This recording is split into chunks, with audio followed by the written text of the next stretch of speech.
joint. Appreciate everybody attended, and thanks to you guys for coming in and joining us yesterday for the great tour that we had. Would you please stand for the Pledge of Allegiance?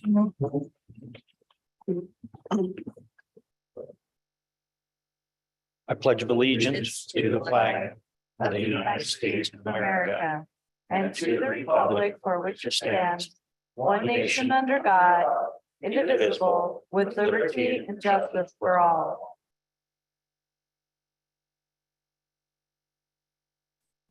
With that, I'd like to thank the office for that tour yesterday, Commissioner Craig and Senator Hicks. We really appreciate you guys showing us around, and it was very informative, and I hope everybody got as much out of it as I did, because I liked it.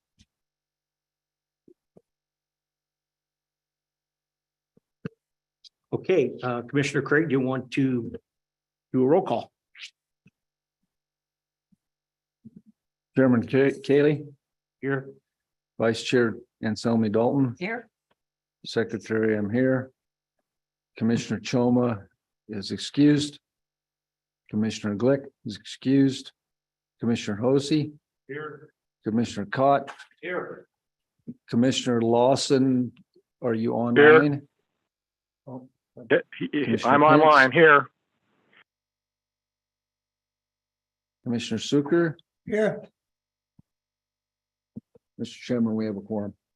Thank you. I'll turn it over to you. Thank you, Mr. Chairman, and I would like to echo your comments. We had a great tour. Thank you to the office for all the snacks and wonderful food as well, and for the great tour that you guys put together. It was really informative and a great example of how we can use our resources to their fullest potential. With that, I would like to ask our staff to call the roll for the Select Water Committee. Senator Ellis. Senator Guru. Here. Senator Hicks. Here. Senator Kolb. Present. Senator Larson. Here. Representative Conrad. Here. Representative Larson. Here. Representative Nyman. Here. Representative Summers. Here. Representative Yin. Here. Chairman Steinmetz. Here, Vice Chair Eklund. excused. And with that, for the Select Water Committee, just a few housekeeping items. You should have your legislator reimbursement request form. We are checking on what our per diem rate will be, because we changed that last legislative session and that has taken effect. We know the hotel rates are a little more expensive here in Cody, and so we will have that information for you as to whether you'd like to claim per diem or actual expenses on this trip. Also, a question has been raised regarding what issues we will be voting on today. So if you go on to your agenda on page 2, everything that has SWC beside it, you will be asked to vote on as a Select Water Committee. So those will be the documents, if you're flipping through, that you might want to take an extra look at. With that, do you have any questions, members of the Select Water Committee? No questions. Thank you very much, and we'll turn it back to you, Mr. Chairman. Thank you. Commission, do you guys have a chance to look over the May 11th minutes? Do we have a motion? Mr. Chairman, I would move to approve the minutes for May 11th. Do I have a second? With that, we have a motion and a second. Is there any questions? Questions? Okay, with that, for those, all those in favor, say aye. Aye. Opposed, say nay. Okay. Approval of minutes passes.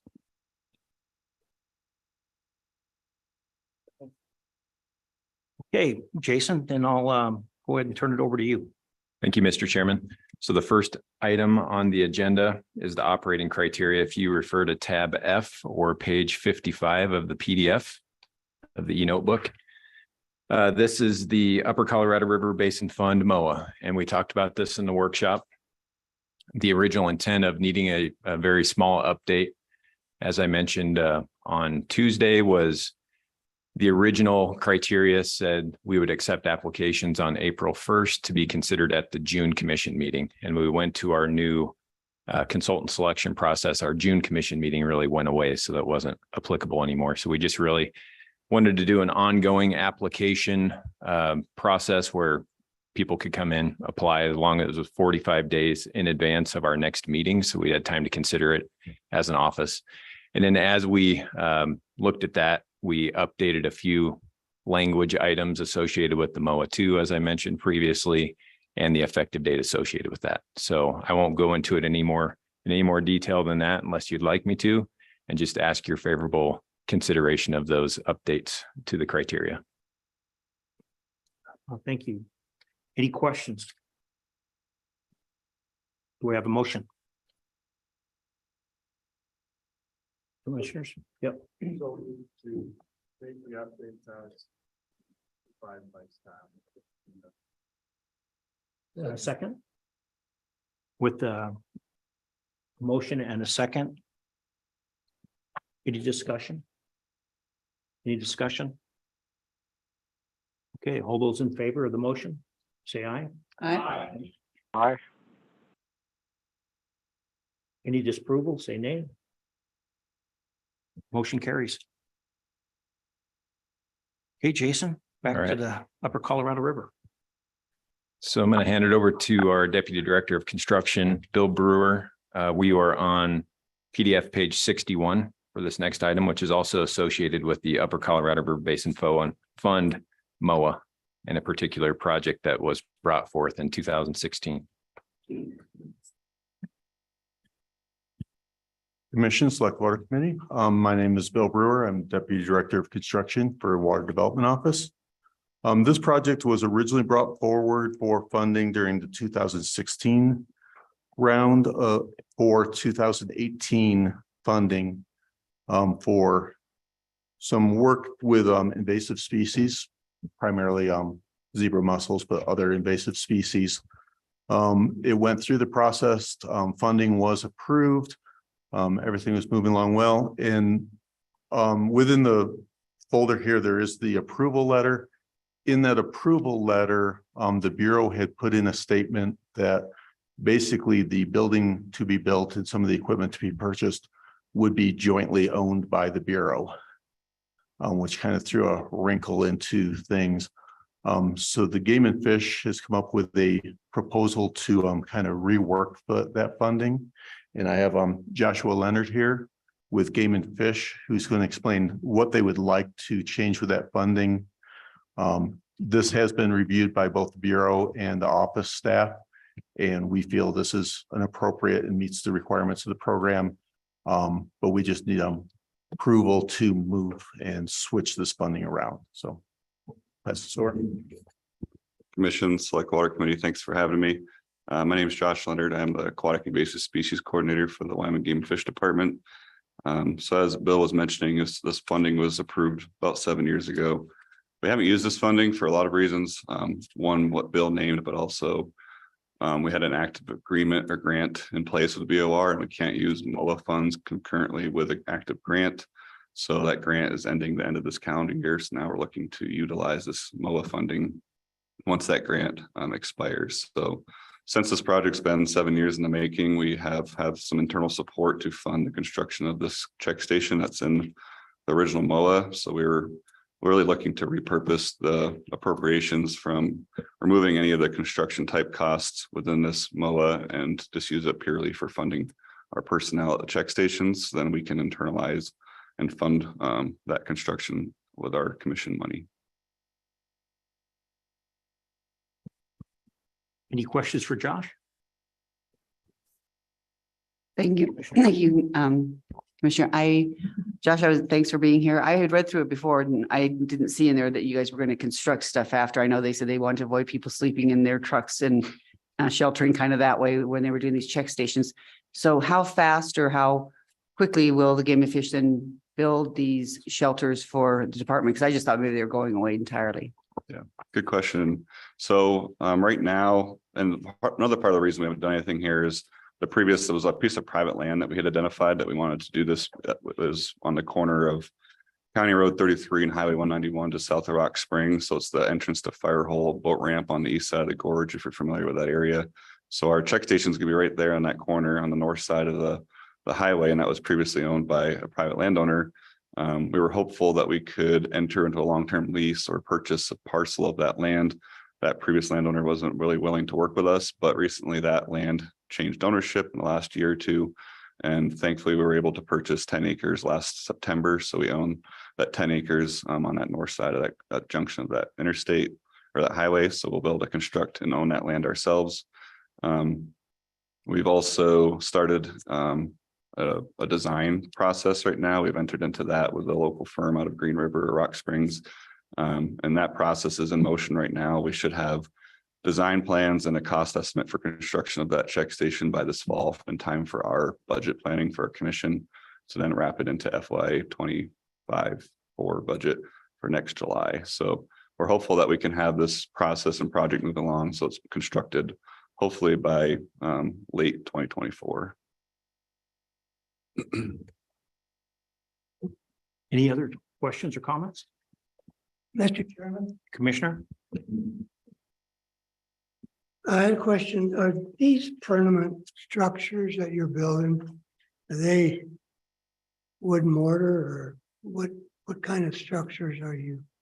You know, we haven't completely finalized what that's going to look like at this point. A lot of it comes down to cost and what that's going to cost. But right now, a lot of our check stations are mobile office trailers. If you've been around the state, we utilize those. This check station we're putting there strategically for the long term in case we were to get mussels in the Flaming Gorge, we could adequately decontaminate and process those boats coming off the water, but also in prevention mode, we can prevent them from coming in by being there as well. So right now, a lot of the plans are designed to have concrete slabs and have some kind of permanency there. As far as the structures and buildings, I'm not sure whether we'll go stick built versus a mobile office trailer there for the long term. That's still to be decided. Because I do see some of your facilities probably being like containers that are modified into something that's usable as far as, Mhm. you know, that way they're easily moved, Uh-huh. portable, and at least they're not dug in the ground or Mhm. whatever, and they're probably a lot less cost. But anyway, I just was curious. Thank you. Thank you. Thank you. Any other questions? Commissioners, select water, anybody? Okay, with that, what's your flavor? Do I have a motion, commissioners? Mr. Chairman, I would move that we approve the Flaming Gorge Aquatic Invasive Species Prevention Modification. Do we have a second? With that motion and a second, any discussion? Any more discussion? With that, if you're in favor, say aye. Aye. Aye. Those opposed, say nay. Motion passes. Hey, Director. Close out memos. Thank you, Mr. Chairman. George Mosier will be up here to talk about this. We're on page 75 of the PDF.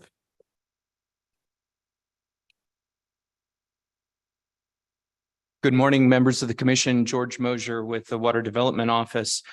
For your consideration today is the closeout of the Cokeville Groundwater Exploration Grant Project. The final approval for contracts under that was in August of 2022 for a grant award of $311,280. This contract, because it's a groundwater exploration grant contract, is between the Water Development Commission and the sponsor, which is the town of Cokeville. Ultimately, this particular project was based on some 2020 sampling for EPA, where they identified total coliforms and E. coli bacteria. They did some further sampling and discovered that one of the two wells, which then supplied Cokeville, indicated that it was under direct influence of surface water. And then also they concluded that probably their other one was under direct influence, and that kind of prompted them to think about alternate sources of supply or new wells. They did a little bit of looking at potential well sites. The commission awarded a groundwater exploration grant contract originally in October of 2020 for a grant award of $209,000. They went and looked at the hydrology of the area, decided ultimately that they desired to move their well location and potential well field to in town. Previously, their wells were located about 4 miles east of town. Because they decided to change the scope of the project a little bit, we suggested, and ultimately the commission awarded a different groundwater grant contract. So they vacated their original October 2020 grant, and then we awarded a new grant in January of 2022 for $276,525. During the summer of 2022, some of you will probably recall that the bid prices for drilling that well came in a little bit high, and Cokeville approached the commission with an amendment to increase the dollar value of that groundwater grant contract. So ultimately, that arrives at our $311,280. The Cokeville #1 test well was drilled in August of 2022. They drilled this well into the Bear River alluvium in town, just near the railroad tracks in town. They tested that well in the fall of 2022 and performed a 5-day constant rate pump test at 1,200 gallons a minute. During that pump test, they saw a maximum of 16 feet of drawdown in the well. And the step rate testing, which was performed over multiple different flow rates, suggested that that probably an ideal rate for that would be around 800 gallons a minute. And at that rate, they were looking at producing, basically they were able to produce about 100 gallons per minute for 1 foot of drawdown in the well. So highly productive aquifer in that area. The well is ultimately completed to 200 feet below ground surface, and the uppermost screened interval is at 80 feet. Water level is in the roughly 20 feet below ground surface area. So they've got a heck of a lot of saturated thickness to play with there. The report recommends equipping the well with an 800 gallon per minute pump and incorporating this new source into Cokeville's water supply. If you are interested in the nitty-gritty details, on page 77 of the e-notebook is the as-built diagram for that well. And on 78, ultimately, the Water Development Office recommendation is that we advise that final completion of the project is achieved, and we recommend acceptance of the final report submittals. Questions for George? Commissioners? Select Water? Any questions? Mr. Chairman, Commissioner. I guess I do have one. Does their water supply require 800 gallons a minute? That seems like an awful lot of water from Cokeville, Wyoming. Mr. Chair, that's a great question. To the best of my understanding, the Cokeville supply requires a little over 400 gallons a minute on a max day demand basis. Ultimately, though, one of the drivers here will be what DEQ will require as far as supply with the single largest source out of commission. So I would anticipate that they will drill another well. Part of the decision about flow rate on this and not sort of sizing a pump for 1,200 gallons a minute and scaling back to that 800 neighborhood, I suspect that this pump will ultimately be driven by a variable frequency drive. So it's not as though they will always produce 800 gallons a minute. The recommendation for 800 gallons a minute is based on an analysis of how efficient that well is. So over multiple step testing, they were able to see a change in the point of efficiency of the well at higher and higher flow rates. So up to about 800 gallons a minute, it appears to have roughly the same efficiency. Once you get over 800 gallons a minute, they noticed a change in efficiency for the particular well. Thank you. Any other questions? Select Water, any questions?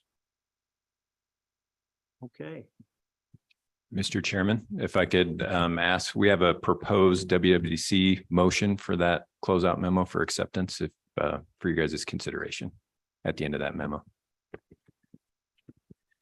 Mr. Chairman, yes. I would like to make that proposed motion. Would you please read in the record on page 78? I move acceptance of the Town of Cokeville groundwater exploration grant project as being complete. Do I have a second? Second. With a motion and a second, any discussions? Discussion?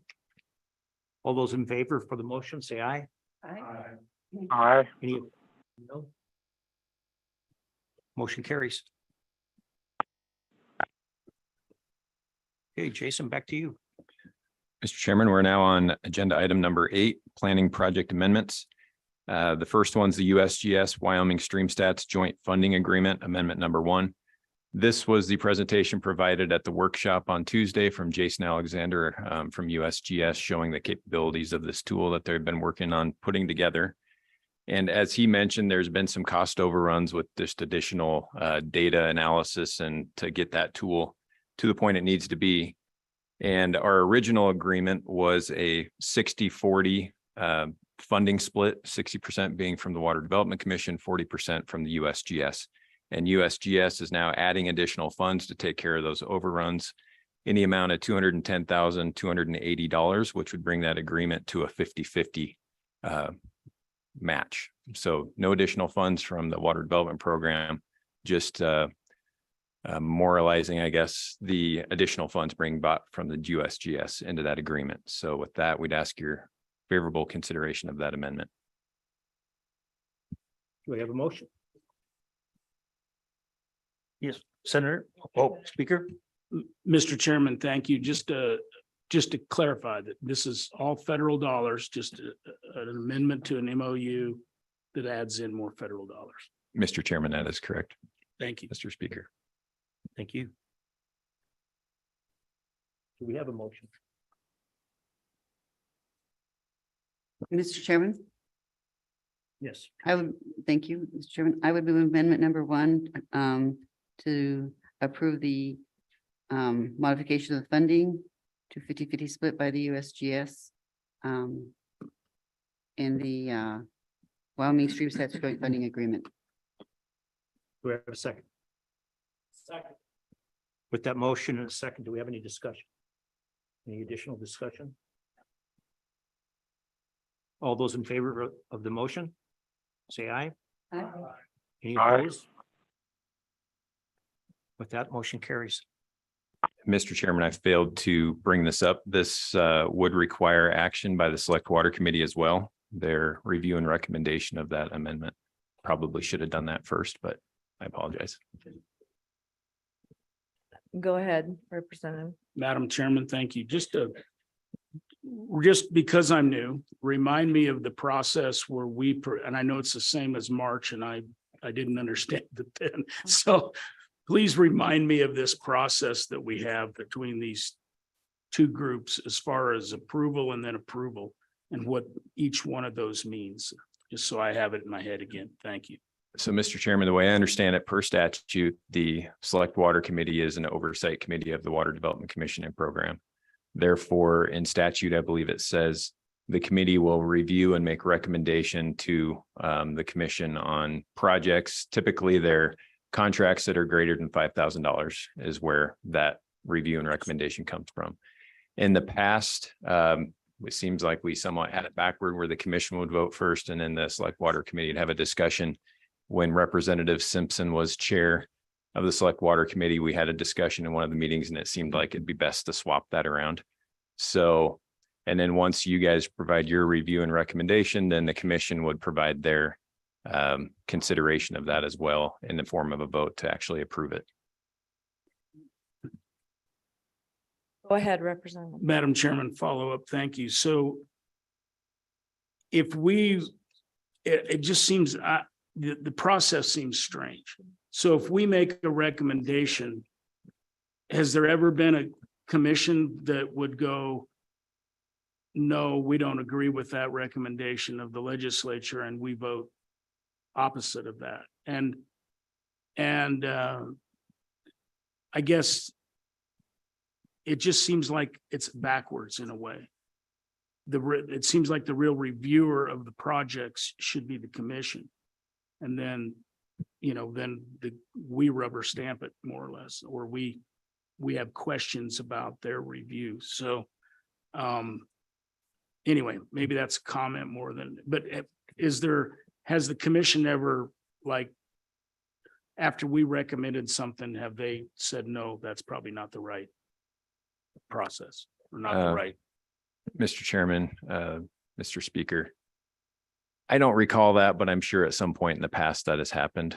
I think the intent is to have discussion and work together between the commission and select water committee and have a common understanding of that.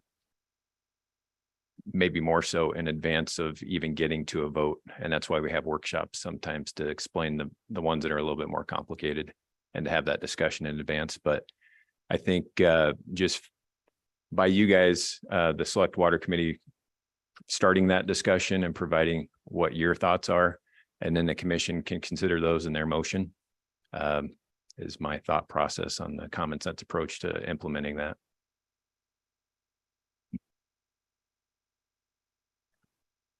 Go ahead, Commissioner. Thank you. I was just curious, Jason, I mean, I understand that it's contracts over 500,000. This is a modification of $210,280, you said. So is it any modification that includes dollars to a contract over 500,000, or is it just?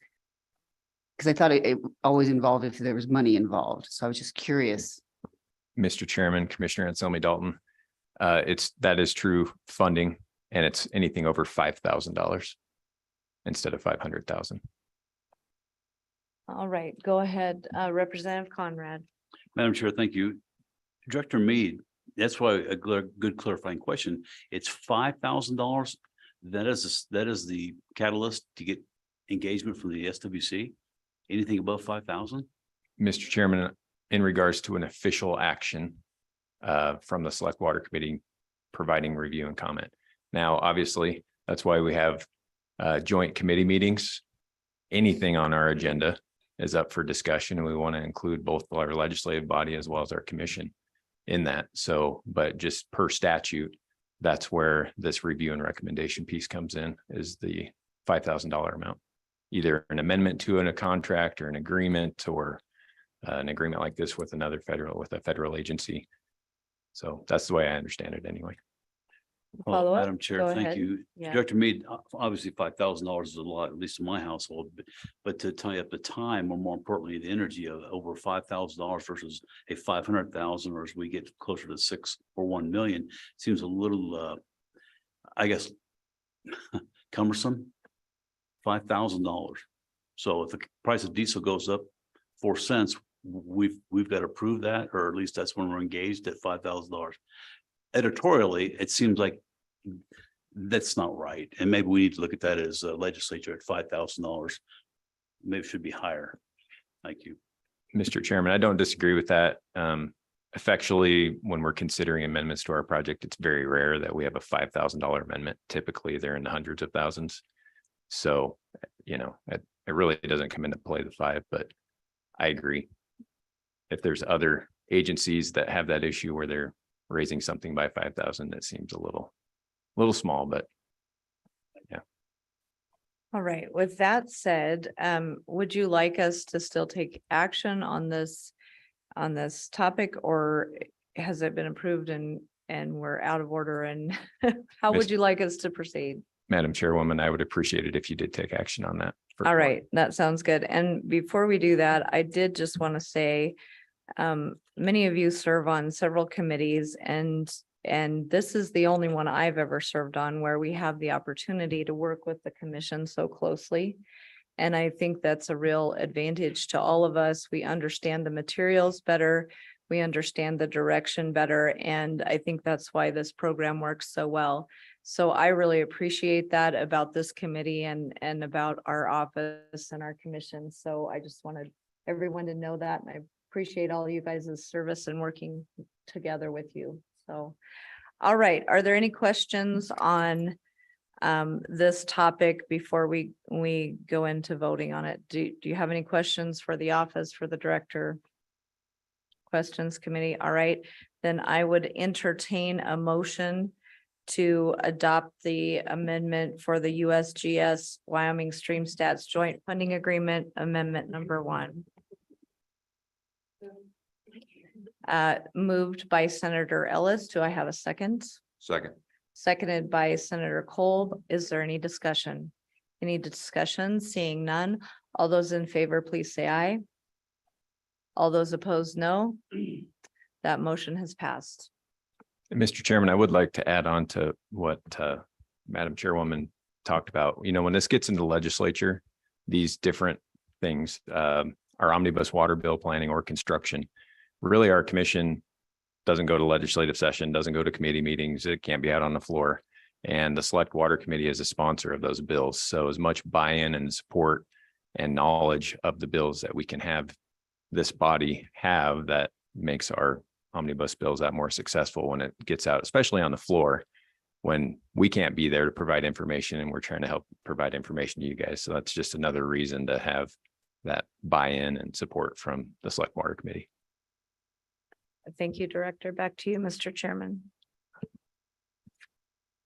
Director Mead, I don't have the West Fork item on here, but I believe there is another item on. Mr. Chairman, you might have an old version of the agenda, but it is on the one online. So the next agenda item under the planning project amendments is the West Fork Reservoir Project, third-party NEPA contract services amendment number 1. And just a quick explanation here. So West Fork Reservoir, we're in the process of working with the NRCS, the U.S. Forest Service, and the Corps of Engineers, along with many other cooperating agencies, going through the NEPA process, and environmental impact statements being pulled together and all the work that goes into that. The Savory Little Snake Water Conservancy District, in partnership with the Pothook Water Conservancy District, applied for NRCS funding to help with this project years ago. They're bringing 50% to the table of all these NEPA costs through this NRCS program. And hence the reason NRCS is a lead federal agency in this. So as part of the NEPA process, we go through, and when I say we, this is all led by the federal agencies and the cooperating agencies associated with that. You go through an issues development process. We're looking at all the different biological, human resources, everything under the sun. What impacts could there be to these different alternatives that need to be considered during the NEPA process?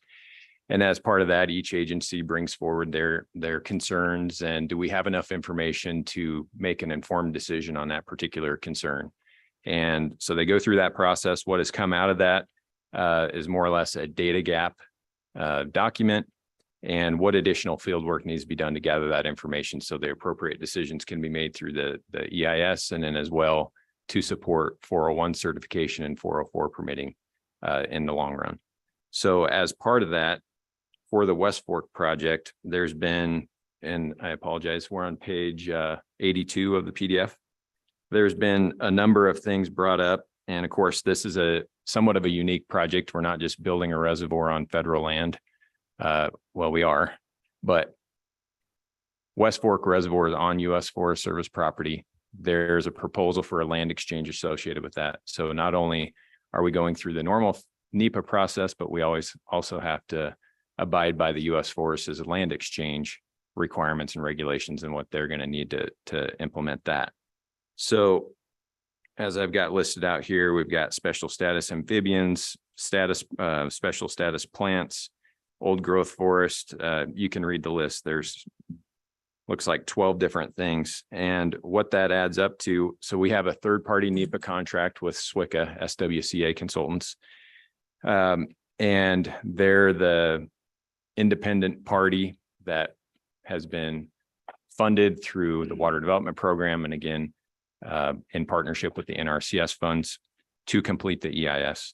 And so we have them under contract. This additional field work was not part of their original scope. This has been brought up during the process. So to complete that and to hopefully complete that in this field season, which is not much longer because we're talking, pretty high elevation reservoir here.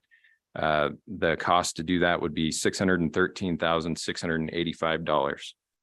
So we're asking for that amendment to their original contract. In addition to that, we're asking to extend the contract by 1 year, just because it seems like this process and the complications associated with having 3 agencies that each need to make a decision has just taken longer and a lot more coordination between those agencies to understand how their different processes meld together. So with that, I'd take any questions and ask for maybe. Ed Representative Summers. Madam Chairman, thank you. So obviously this adds like, a third more or a half, third more to the project.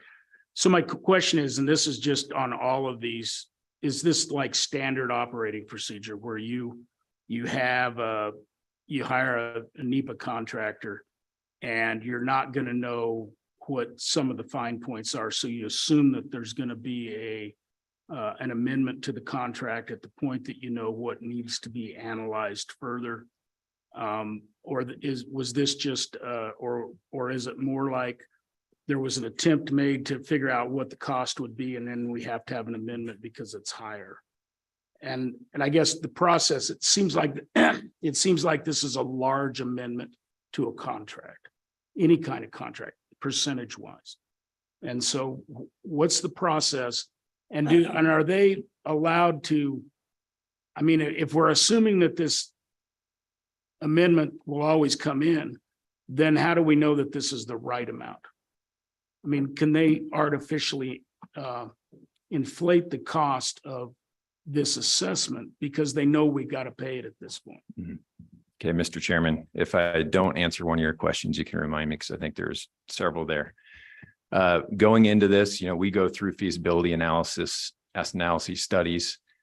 We try to get the information we think we need as a state agency and understanding the NEPA process to really get at what's the least environmentally damaging practicable alternative, which is an acronym and a thing associated with the 404 permitting with the Corps of Engineers, because that seems like where the rubber meets the road typically. And we know there's going to be these other things that come up during the NEPA process, but until you get into that and know the exact details, it doesn't make a lot of sense for us to try to guess at that in our feasibility studies and spin our wheels when you may just have to redo something or do it in a slightly different manner when you get into NEPA. So it's normal that you have things pop up during NEPA. We try to put in discretionary tasks associated with those things where we have a pot of money for these unforeseens that come up. We have this here of 250,000, but from the way this has been going so far, I'd like to preserve that because it has been complicated with 3 agencies. And I anticipate there's probably going to be more things that come up that we are unaware of. We're currently looking, I say we, cooperating agencies and the lead federal agency are currently looking at what other alternatives, should there be combinations of alternatives that need to be looked at, 2 smaller reservoirs, a smaller reservoir, and conservation, putting ditch in a pipe, what have you. And that may need to be looked at if they decide there's others that need to be looked at in more detail next summer. So I'd like to hold on to that discretionary and keep that whole. The consultant is not allowed to spend that until they get approval through our office project manager. Now I'm trying to remember your other ones. Go ahead. Madam Chairman, so I guess my question is, how do you know that cost of this study, that this additional study is there not just how do we know that that's a real cost and not an inflated cost that they're doing because they know we have us over a barrel? Mr. Chairman, I appreciate you reminding me. So the way we have the scope set up in these third-party NEPA contracts is we ask and are straightforward in the scope saying, when we get to these items that need additional work, you will provide a scope of work, and then we can take that scope of work and more or less shop it out with other, we in this case too, we have a NEPA liaison, which is the consultant that's been under contract for years going through the feasibility studies and getting us to this point. And they're really in place to bring that information along so we aren't redoing it when we get into the NEPA process and help provide that to the third-party contractor. So we can take that scope of work from a third-party NEPA contractor. They know that they're in competition with this NEPA liaison or another sub that we can bring on through the NEPA liaison if we needed to. And so it should be with sharpened pencils put together, knowing they're not guaranteed to get this work. Unfortunately, in this case, this has come so late in the season that our NEPA liaison consultant and all their environmental scientists and everything else are already out in the field on other projects. SWCA did not know that when they put this together. So in my mind, it was a competitive process all the way through, and they didn't know they had us over a barrel, I guess, for lack of better terms. Neither did we until we got the scope and then provided it to others. So I think this is an honest bid.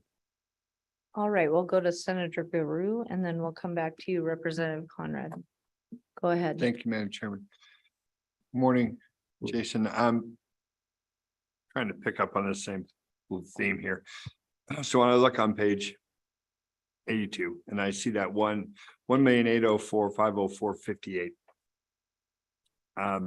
That number represents what's the additional scope, and that takes us through, or supposedly takes us through, the term that we're going to extend to December 31st, 2025. Is that correct? Mr. Chairman, that's correct. The total contract amount with the additional 613,685 would come to a total contract amount of that 1.8 million. So we had them under SWCA under contract for about 1.2 to start with. Follow up. Yes, and Senator Guru, look on page 84 and there's a breakout of all of the expenses or estimated costs there. Go ahead. Okay, and that gets us, right now, that's to get us to the 404 permit. Mr. Chairman, yes, that would get us through NEPA, record of decision, 404 permit. We probably have more so with the help of our NEPA liaison contract, but there will be some information. I can't remember all the exact details of what SWCA is required to do with the 404 permit. With the caveat of what I mentioned earlier, if there's additional things that need to be looked at through the NEPA process, I can't guarantee we won't be back again. Thank you. But All we right, will have that discretionary task that we're keeping whole to help us through that. All right, Representative Conrad. Madam Chair, thank you. Mr. Mead or Director Mead on task 12, discretionary task. I think that's analogous with contingency, correct? So in this case, we're looking at a 17% contingency. If you took the overall value, take that minus the 1.8 million. So your overall project contingency is around 17%. My question in two parts, is that enough? And the second part is, how do we get a better handle on this NEPA process from a permitting perspective or project management? Because it's an ever opening issue, depending on the time, the manpower, the duration, et cetera. The likelihood, and I would bet Representative Larson's paycheck, that you'll be back asking for more money based on the NEPA process, et cetera. So my question is, how do we tighten this up such that we're not continually, it's a perpetual motion or a perpetual subject. We visit this all the time. That's with all due respect. But how do we get a better handle on the project management perspective as it relates to NEPA cost? And this, as you refer to it, discretionary task and or contingency at 17%. Should we elevate the contingencies to say 25%? Or in your case, the discretionary task at 25%, so that we don't have to continually relate, or more importantly, talk about this at every meeting, I guess, from an efficiency perspective of our time and yours. Thank Go you. ahead, Director. Take a stab at that one. Mr. Chairman, Madam Chairwoman. 250,000 from experience on other reservoir projects has been sufficient. We haven't had these change orders. However, the uniqueness of this, and this is probably my failure, is that we also have a land exchange associated with this with the U.S. Forest Service, and some of that is being driven by that as well. How we determine what that should be in the future or get a handle on, each one of these projects is unique. If the Select Water Committee and the Commission has trust in our office to manage that correctly, that would be great. If we had larger contingencies in the past, there's been a little bit of pushback to want to have some oversight of that, but that can, in certain circumstances, slow the process down. This one just happened to pop up about a week and a half ago, so we were able to scramble and put together the amendments and get it in front of you. Whereas, if it would have been a week later, it would have had to wait till November. So I don't have any better answer than that. If you'd like us to put additional discretionary task money in there, we'd be more than happy to do that. That gives us more flexibility to move forward when we need to. I feel like our office is very responsible. I am in particular, the Dam and Reservoir Division right now. So I am the project manager of this project. So, and I would anticipate we may need additional funding into our NEPA liaison contract at this point. We've got roughly $150,000 left in that. But I think we can get by for the time being, and you may see us in November for a different contract. I don't know yet, but. Senator Cole. Thank you, Madam Chairman. Director, it's the question on the process of these change orders and these consultants. I guess in a broad question would be is, have you ever turned down a change order because you thought the price was inappropriate for the work that was being done? Because I don't have I think these contractors are smart people and they probably know exactly what's going on. So I don't know as they, as was brought up a little earlier was they gamed it. And I don't know if that's true or not. But it goes back to my other question. Have you ever turned down any change orders that you thought were inappropriate cost wise? Yeah, Mr. Chairman, I would say when there's change orders that comes up, there's usually circumstances that justify the change orders. However, we have had a lot of conversations with consultants about, are you kidding me? That it's going to cost that, and negotiated those down to what we thought was more reasonable. And, everybody works under a code of ethics in the professional engineering and environmental science world, and realize they're going to, water development is a good program that they like to get contracts from. So if that happens and we understand that, they might have more difficulty getting contracts from us in the future. So we tend to negotiate down and trust our consultants and have a good enough head on our shoulders to understand when they might be trying to fleece us, but that typically doesn't happen. All right, any further questions? Further questions? All right. Seeing none, we'll do it in the proper order this time then. You want select water to go first, is that correct? All right. So I would entertain a motion for the West Fork Reservoir Project third-party NEPA contract services amendment number 1. Do I have a motion? Moved by Senator Ellis. Second. Seconded by Senator Guru. Is there any discussion? Go ahead, Representative Conrad. Thank you, Madam Chair. What's the impact if we vote against this?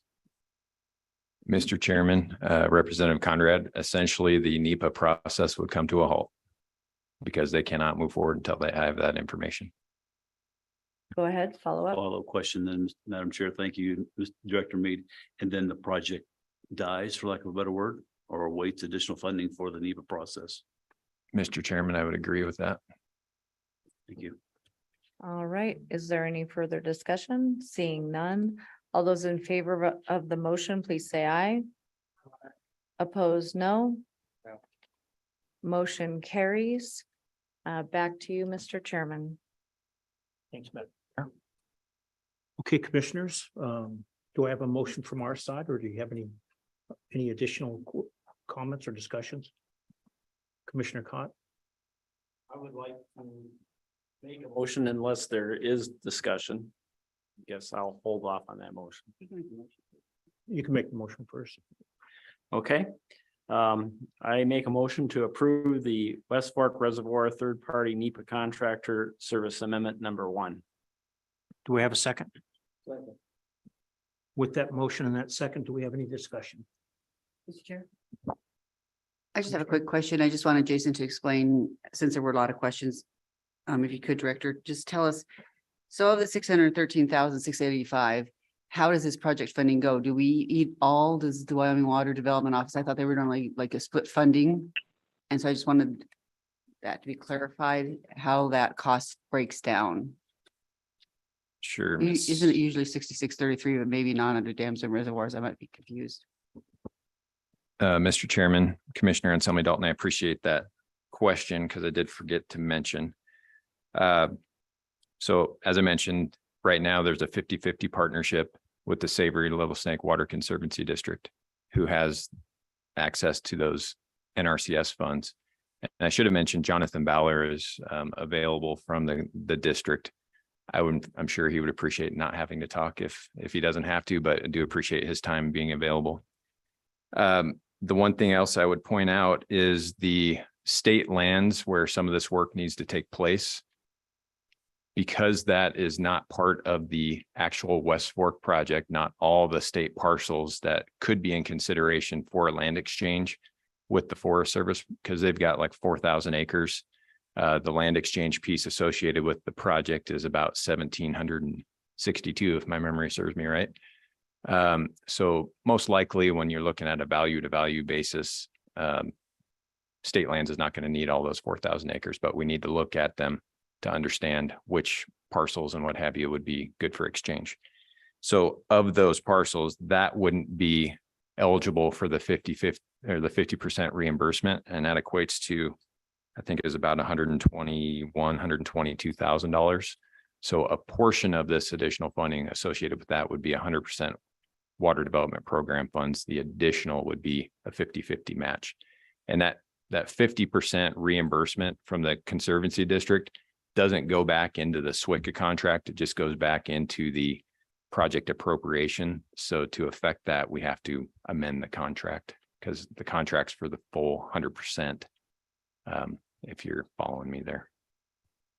So, Mr. Chairman and Director, just to make sure, so what I'm hearing you say is that because with the land swap, we're going to have 121,000 approximately that the Wyoming Water Development Office will fund out of that 613,000 or 685. And then the rest of it will be a 50-50 between Savory and RCS funds, correct? Mr. Chairman, that's exactly right. Any other discussion? Well, with that, we have a motion and a second. All those in favor say aye. Aye. Any opposed say no. Motion carries. Go ahead, Representative Summers. Madam Chairman, sorry. You know, on this project and on this NEPA analysis, I can understand if something comes up that's odd that you would have to go back out. But in this, you've got raptor nests, old growth forest stands, and noxious weeds. We all know that exists. I mean, anybody would know that that's going to be likely in any NEPA analysis. If you've got timber, you're going to have raptor nests and you're going to have noxious weeds.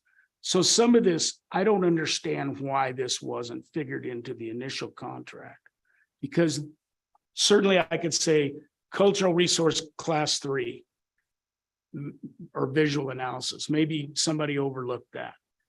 But special status amphibians, every amphibian special status almost. And so explain to me why this wasn't in the initial contract for most of these elements.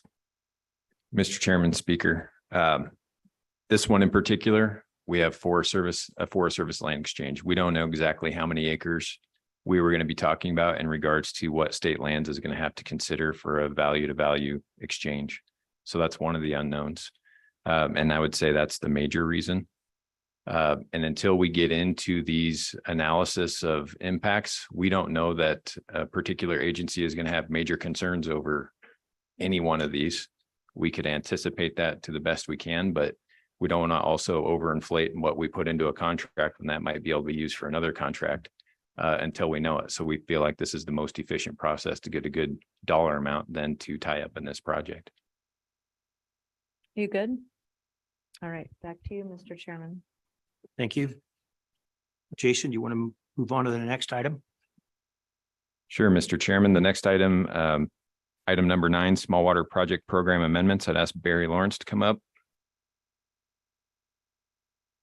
And we are on PDF page 136.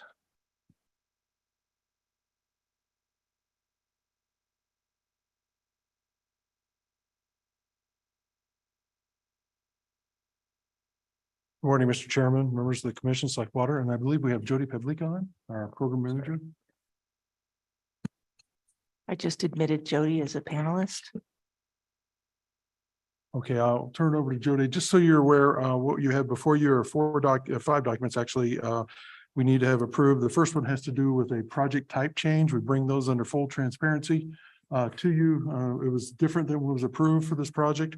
And so Jody will walk you through that. And the other four documents have to do with the dissolution of the Cottonwood Grass Creek Watershed Improvement District, and the Conservation District is going to take over those projects. There's two projects that are involved. And with that, I'll turn it over to Jody.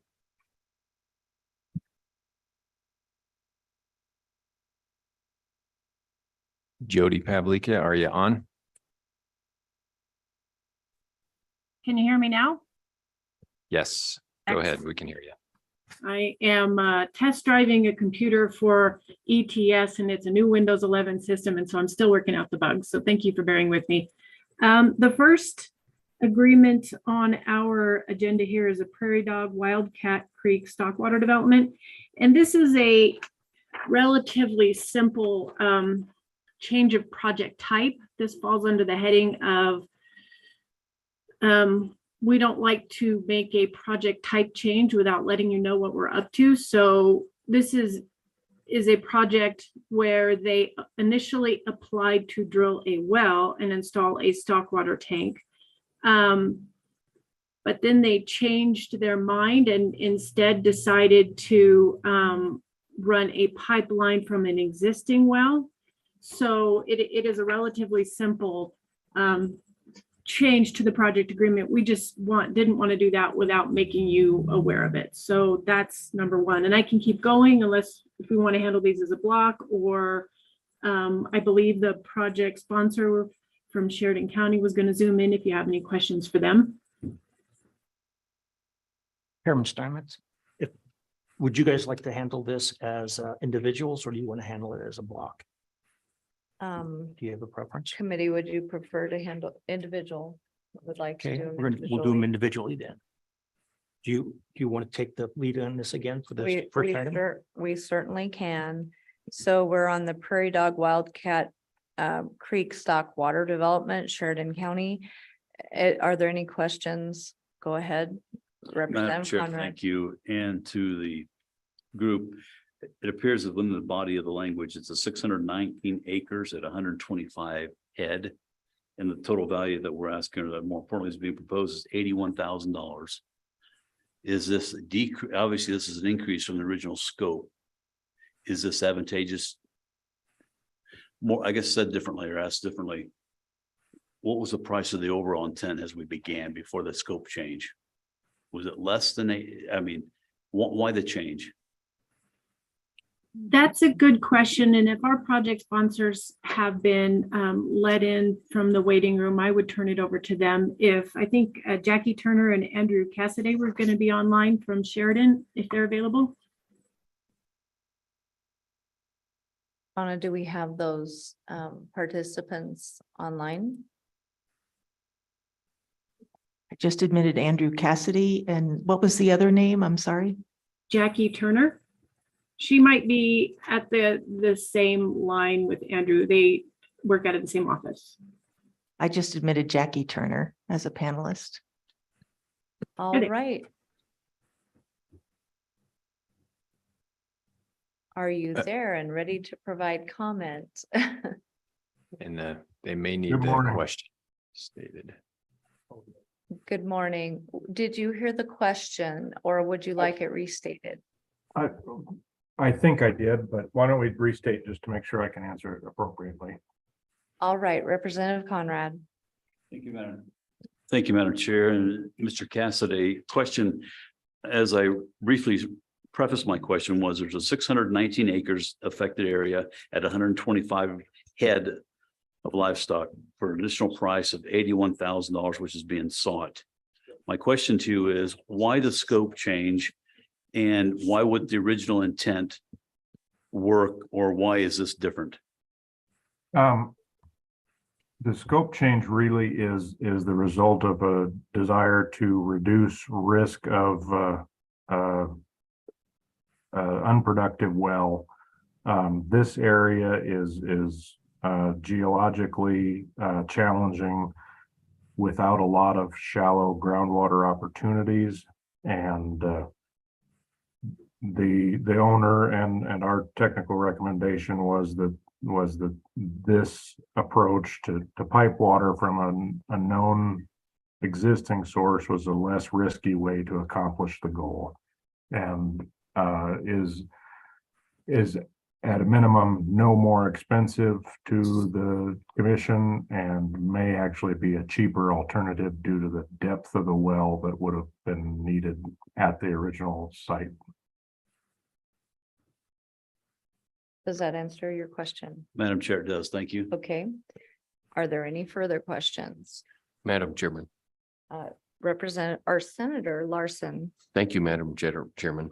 I guess maybe what I was hearing there is that the total project cost may come down, and I guess the amount we pay may come down also. I would anticipate that, and I would like to ask that question again. Go ahead, Mr. Cassidy. Madam Chairman, yes, at a minimum, the program is limited to 50% of actual cost up to $35,000. I don't anticipate it being any more than that. It may actually be somewhat less, where the original proposal drilling a new well to service this site would almost certainly have been the full amount that the program allows. All right. Are there any further questions? Thank you, Mr. Cassidy. We appreciate the input.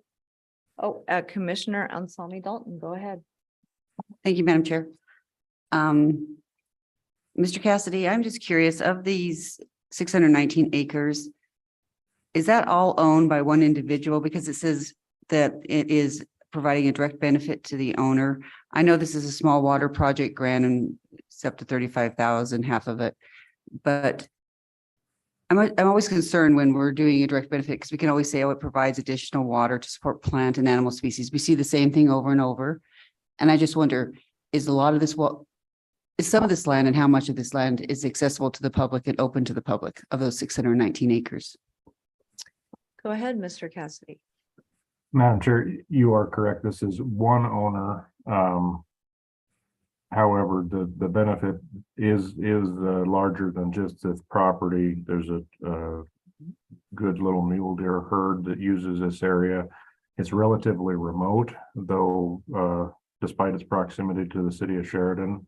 The topography is rough, and so the benefit is direct to the owner and the livestock operations there, but provides water for wildlife as well. And overall, the public benefit includes improved range condition and the ecosystem services and wildlife and those sorts of things that come with that. Follow up, Madam Chair. Yes, go ahead. Thank you, Mr. Cassidy. I understand that explanation. I'm glad to hear that. What I want to know also, is it all fenced off? Is how much access to the public is there on this land? Madam Chair, it is private land. I can't speak for the owner's intent for public land use. My understanding is that he does allow members of the public to hunt and hike and those sorts of things on his property with permission. He does have a partnership on this property with a local nonprofit which does equine assisted therapy, and so there is some public benefit, I suppose, there too, that operation operates on the property and uses these pastures for trail riding and that sort of thing. Thank you. All right, thank you. I think are we finished? It looks like it. All right, thank you so much, Mr. Cassidy. So back to the Select Water Committee, we're taking these small water project amendments individually. This is the Prairie Dog Wildcat Creek Stockwater Development in Sheridan County, Wyoming. Do I have a motion to approve the program amendment? Madam Chair, I move to approve that. Moved by Representative Larson, seconded by Representative Conrad. Is there any further discussion? Seeing none, all those in favor, please say aye. Aye. Opposed, no. That amendment has passed. Back to you, Mr. Chairman. Thank you. Okay, Commissioner, so we're going to be voting on this. I just wanted to make sure everybody was clear that this dollar amount for this grant has not increased, and it might even go down from the original requested grant of 35,000. Do we have a motion or any questions? I guess first, no questions. Do I have a motion? I Commissioner move Craig. approval of the Prairie Dog Wildcat Creek Stockwater Development Amendment. Second. We have a motion and a second. Any discussion? Mr. Chair, Vice Chair? I'm tempted to vote no on this. And it's just that because we're starting to, money's going down, and at a certain point, we're funding projects for private individuals. This is probably 90% beneficial to them and maybe 10% to this mule deer, but I'm just giving my concerns up front because at some point our dollars are getting more scarce and we have to be cautious and we have to say, what do we fund? And we want to make sure that we're benefiting the public in reality and wildlife. And it sounds like they're doing something. So I will vote yes at the end. I just wanted to express that I have concerns when they say it basically is benefiting a private individual. Thank you. And I might just comment on that too. If this wasn't an amendment, I would probably vote no too, but on an original requested grant, but being an amendment, I'll vote yes. Any other questions, comments? Mark? Just a comment on that, and I understand the importance of public access, and I just think of the checkerboard in Sweetwater County. I mean, it's vast and it's public, private, and wildlife habitat spans those private sections and spans those public sections. So there needs to be wildlife habitat improvement on the private sections to enhance public habitat on public sections. So I mean, it has to work together, public-private habitat improvements. So it's just a comment. Appreciate that, Commissioner Cobb. Any other? Mr. Chair, I may comment, a little bit of my past history leads me to have a little knowledge of some other program funding that has been used in the past, federal funding. And just for information, I'm not trying to sway anybody, but just so that you know and understand. NRCS equip dollars and previous farm program funds were rarely used on anything but private land. And there were some situations where they could be used on some federal land. There was never any requirement for public availability to that land unless the landowner felt inclined to allow that. Thanks, Commissioner Craig. Any other questions or comments? Any other discussion? Senator? Because there's new commissioners and also new members of Select Water. So in this application process, one of the primary things you have to do is document public benefit. Public benefit doesn't necessarily mean public access.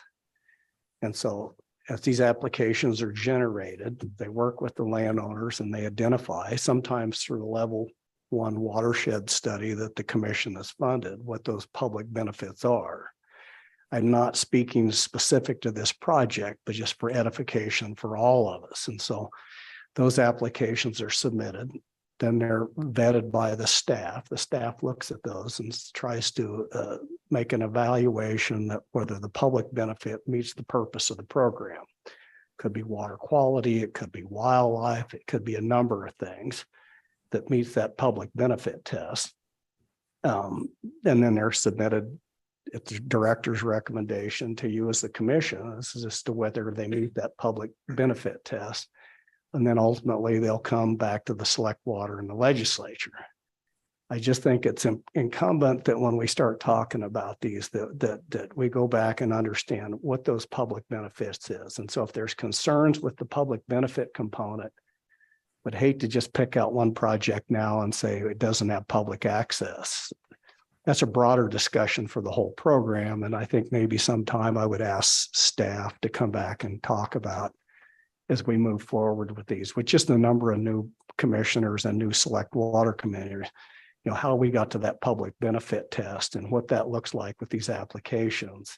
Because you're going to see anywhere from 70 to 110 of these a year, and they all have that question on there as to what is the public benefit. And so again, just to reiterate, they can be much broader. It could be water quality issues, riparian, and not just mule deer, but any wildlife habitat. Keep in mind, wildlife's property of the state that reside on that private property. So if we're enhancing that indirectly, that's a public benefit. But it's a much broader discussion. So I would hope that we don't get hung up on this one, but if we want to discuss it, but I do think it would be good and maybe in one of the next commission select water meeting is just walk us through what constitutes public benefit for the purpose of the small water project program. So, Mr. Chairman, thank you, but just wanted to share those thoughts with the commission. Mr. Chair. Thank you, Senator Hicks. Those are great comments. Commissioner. And Mr. Chair, I agree with Senator Hicks, of course. Jody Pavlik has been here forever. She's great. She does a wonderful job of vetting all of the projects. I totally support her and everything. And I think some of my work on the Wildlife Task Force, where we went into whether we had public access, you get kind of caught up in that whole drama with people. And I think I was, just kind of wanting to know how much it's benefited. But I totally respect everything Jody has done, and I've seen her vet projects, and I respect her work thoroughly. So I wanted to note that as well. Thank you, Commissioner. Any other discussion? We do have a motion and a second on the table, so all those in favor of the motion, say aye. Aye. Any opposed, say no. Motion carries. Mr. Chairman, I would suggest on these next four, they're really all very much related, and it's simply, we had the Cottonwood Watershed Improvement District dissolve, and the Hot Springs Conservation District is more or less just taking over the contract. So we're terminating one contract and creating a new contract to implement that transition on both of these. So at your pleasure, you might consider looking at the rest of them as a block to be a little bit more efficient. But Jody, I would ask that you explain these real quick. Chairman Steinmetz, are you okay with? Okay, thank you. Thank you very much, Jason. Mr. Chairman, I don't know that I have very much to add to what Jason has already addressed, other than to say I think Kathy Sorensen was going to be in the room if you have any specific questions. The Cottonwood Grass Creek Watershed Improvement District has decided to dissolve, and Hot Springs Conservation District has spoken up to be responsible for taking over the remaining projects that the Cottonwood Grass Creek had in their queue. So they could be here today to answer any questions if you have them. Go ahead, Representative Summers.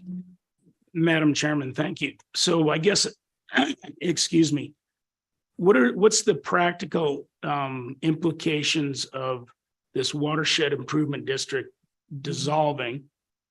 And as it relates to the projects themselves. So sure, the conservation district's taking over, but on the ground, what went on before and what's going on now is it now a ditch company? Who's going to be responsible in the end for these projects? I mean, obviously the conservation district is, but who's on the ground, who's doing this? Because it probably before was this watershed improvement district maybe. So I'm trying to understand what's changing on the ground, if anything. Mr. Chairman, I would say nothing's changing on the ground. A lot of times we have landowners having in-kind work that gets these projects done. Sometimes they have to hire a contractor. So I don't imagine that would change at all. It's just the ultimate responsibility. Instead of being with the Watershed Improvement District, is now going to lie with the Conservation District and the contracting. All right. I agree with that. Okay. Any further discussion on this one? All right. So I just want to make sure the select water committee understands, we're dealing with the Putney Ditch Pipeline termination, Cottonwood Grass Creek with Putney Ditch Pipeline Agreement, Hot Springs, CD, Spring Gulch Well Rehabilitation Termination, Cottonwood Grass Creek with Spring Gulch Rehabilitation Agreement, Hot Springs Conservation District. So that is the block we will be voting on. Would I have, could I have a motion to approve these project amendments? Who said that? Moved by Representative Nyman, seconded by Representative Larson. He beat you to it. Is there any further discussion? Seeing none, all those in favor, please say aye. Aye. Opposed, no. The motion has passed. Thank you. Okay, commissioners, so we are voting on this block. Do we have any other questions before we get a motion? Do I have a motion?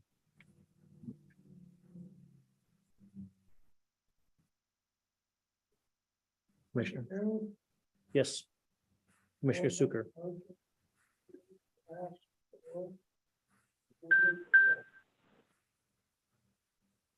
Second. We have a motion and a second. Any discussion? No, it's, we did the first one, so it is the last four as a block. Any other discussion? With that, all those in favor of the motion state aye. Aye. Any opposed, say no. Motion carries. Thanks for coming. I would like to thank you all for your consideration. We appreciate you coming in today. Thank you. Jason, back to you for groundwater. Yep, Mr. Chairman, the next one, item 10, we had an application for a groundwater grant exploration project, and we've got George here to talk about it again.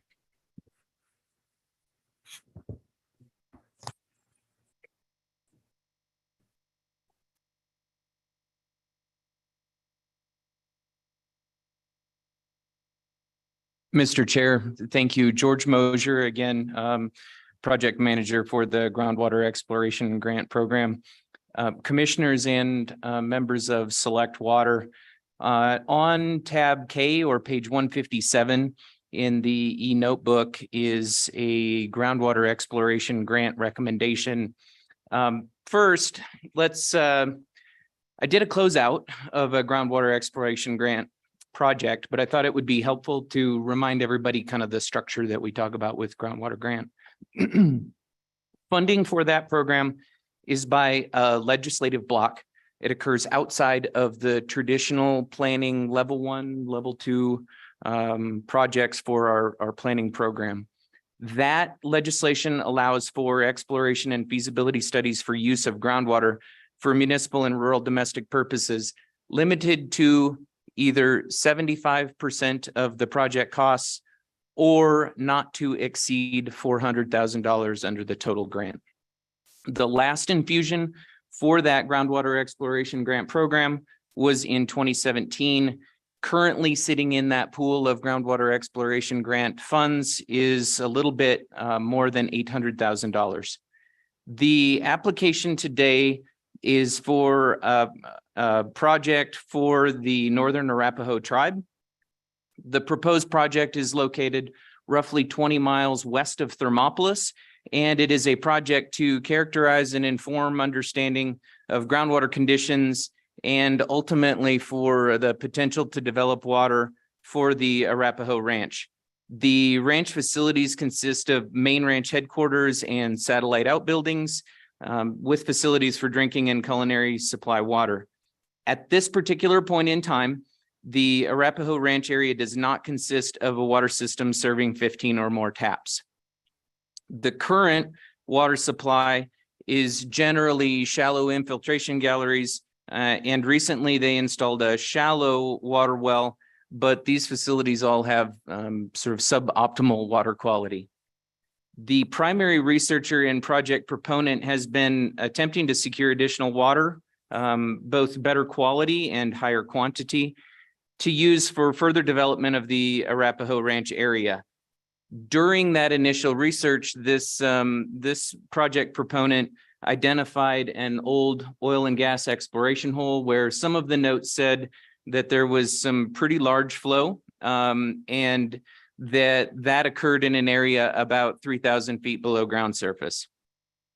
Because of the costs associated with drilling that deep of a well, the proponent suggested that characterizing the recharge area by way of water quality samples and maybe some soil samples and helping to develop an understanding of the flow regime, maybe also using some geophysical information on permeability of that recharge area, that those would be helpful things in advance of spending the kind of money that it would take to drill that deep of a well and look at that ultimate water resource.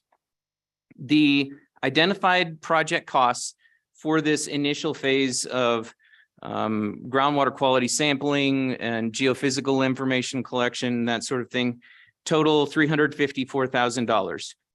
If the Water Development Commission desires, at a 75% grant, the maximum qualified for groundwater grant funding would be $265,500. The e-notebook contains the office's recommendation to the commission regarding this project. To be clear, the office's recommendation is to not fund the groundwater grant project. The recommendation is based chiefly on comparison of our Chapter 6 rules, which were promulgated in 2017. Within those rules, we suggest that the applicant must demonstrate to the satisfaction of the commission that additional water sources are needed. While it is arguable that additional water may be of benefit and lead to additional water use, it does not immediately appear that there is an existing real use for additional water supplies. The office reached out to the project proponent to inform them of this recommendation. And my understanding is that neither the proponents nor the sponsor are anticipating attendance at this meeting. If you desire, if the commission desires to approve an application, page 166 in the e-notebook begins a contract which could be provided for your consideration. And also as a reminder, because this has this contractual nature of an agreement which the state is party to, statute directs that this be submitted to Select Water Committee for their review and recommendation. So in this instance, and just kind of keeping structurally the way that we've thought about this in the rest of the meeting, it probably makes sense to receive a recommendation from Select Water regarding the proposed agreement. If there are any questions, I can certainly attempt to answer them. Mr. Chair, I do not know if there are sponsor or project advocates in attendance. My understanding is that there would not be, but it may be helpful to inquire on that. Okay, I guess any questions before we hand it over to Chairman Steinmetz? I'll hand it over to you. Mr. Chairman. Did you, Commissioner Craig, did you want to go first? Go ahead. I'm sorry. Excuse me. No. Go ahead. Go ahead. Okay, I just need clarification. Looking at some of the information that's presented here, it shows the current population estimate 4,588. How many homes, how many people would be served if this were to move forward? Go ahead. Mr. Chair and Secretary Craig, thank you for the question. Some of the pieces that you find in this recommendation are admittedly cumbersome. This is going to be a long way of answering your question. And that is because the sponsor for this is the Northern Arapaho tribe. So when they filled out the application that is submitted to our office, some of the components of that were representative of what the sponsor represented as their serviceable population, not necessarily what might be immediately served by this project. In this project area, It's not my understanding that there is any kind of community water system that meets that threshold of 15 taps for a public water supply system. They may in fact tie that in together at some point in time, but I believe there's been some reluctance to do that just because of the implications for what that means for monitoring water quality sampling and those sorts of things that go along with becoming a public water supply system. To, I guess, further comment on what the proposed area might be, one of the things that was difficult to identify in my review of this is just how many or how much area might ultimately be served by the water, because the project proponents, would kind of suggest, well, there may be areas up to and including the area of Thermopolis that could receive water from this if there was a large groundwater flow. Mindful of the fact that the Thermopolis area is roughly 20 miles away, that seems like it would be a very costly endeavor. And that was one of the smaller, but certainly one of the things that played into the office's thoughts. So a follow-up with Go ahead. more comment than question is, I'm somewhat familiar with the area and it's very remote. I'm not aware of very many residences in the area. That's just my personal perspective. All right, let's just check in and see, is there anyone online, any proponents of the project? Anyone online, anyone in the room that is could answer questions on this project? Anyone, Donna? Yeah, Madam Chair, I don't see anyone online. All right, Commissioner Cott, did you have a comment or question? It's more of a question, and more of an interpretation. I'm just trying to interpret in my own mind what this project's about, and it sounds like it's a water well that's gonna serve, up front primarily a ranch and maybe some out facilities to a ranch. Is that correct? And there was a shallow well, so therefore the water quality is bad, and they're seeking higher water quality for that ranch.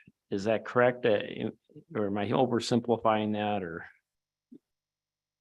Go ahead. Mr. Chair, I probably should have simplified it a little easier. This particular project would be an initial phase to characterize what the thinking is for potential water quality from a well. This is not even drilling a well, which would be considerably more expensive ultimately. All right, okay, back to the Select Water Committee. Do we have any questions? Select Water Committee, Senator Hicks. George, you may have said this, but whose land does this proposed or this existing well reside on? Is this on the reservation, BLM, private, state? Mr. Chair, this is located on Arapahoe Ranch lands, which my understanding is that that's located on the reservation. Keeping in mind this old borehole that identified high flow has actually been plugged back to very shallow. So very little remains of that exploration activity. And just to follow up, so when was this well drilled? And just for edification, the reason I'm asking these questions, because this could actually turn out to be very expensive. If this is an old, 1960s, 1970s steel casing, was the casing jacked out of the ground? There's a lot of information here that we'd have to follow and to be able to go in there and even is the nature of the project then it's just to get that information, or are we actually looking at going in and drilling the plugs out and looking at the water quality? So Mr. Chair, the nature of the project is to collect information which might ultimately inform whether the proponent even wants to re-enter some facility or drill a well. It's important to note that this well, my understanding is that it's been plugged back. There's no casing below a couple 100 feet below ground surface. So if they are gonna undertake an effort ultimately to drill a 3,000 foot deep well, there's very little there that is of value in doing that. And it's pretty much starting over. yeah, and so Mr. Chairman, knowing that all that information is available on OGCC's website, I think that George just described. I don't know that this study is going to give us any information that you can't already access. And so with that, I think we should support the recommendation of the office on this proposal. All right, is there any further discussion? Okay, so with that, our motion would be to not to accept the recommendation of the Water Development Commission and do not fund the Northern Arapahoe Tribe Exploration Grant application. To accept the recommendation. To accept the recommendation of the Water Development Commission to not fund. Moved. Move to accept the recommendation of the office. Okay. Moved by Representative Larson. Do I have a second? Seconded by Senator Kolb. Is there any further discussion? Seeing none, all those in favor, please say aye. Opposed, no. That motion to not fund passes. Back to you. Thank you.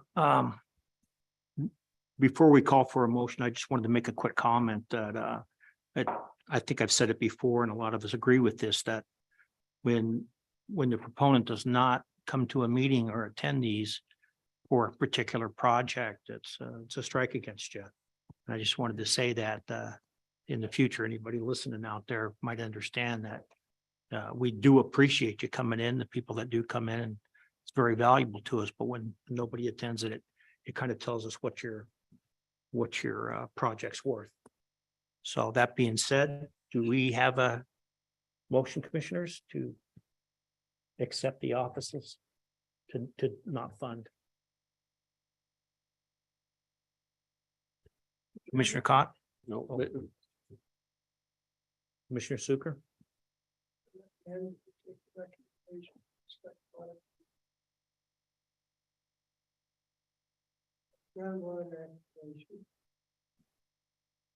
we have a second? We have a motion and a second. Any discussion on that? Discussion? All those in favor of the motion say aye. Aye. Any opposed, say no. Motion carries. Thank you. Director Mead? Okay, Mr. Chairman, the next item is item 11, sponsor contingency account requests. As I mentioned on Tuesday, we don't have any of those. So we can move on to discussion. If I recall correctly, there may be some intent for the commission to address the Levitt Reservoir expansion project that we discussed on Tuesday. So I'll give you an opportunity to talk about that for a minute if you so choose. Mr. Chairman, I would like to revisit that. I felt like at best we gave them a passive yes. And I would like to move that we approve our support of them seeking bids on the first 3 phases of that project, and would encourage them to come back to us at our November meeting to discuss the 4th phase of that project. Mr. Chairman, just to clarify, award those bids, the first 3? Yeah, well, okay. they're seeking an award, yes. Yeah, okay. So we have a motion, but I'm sure we've got a lot of discussion.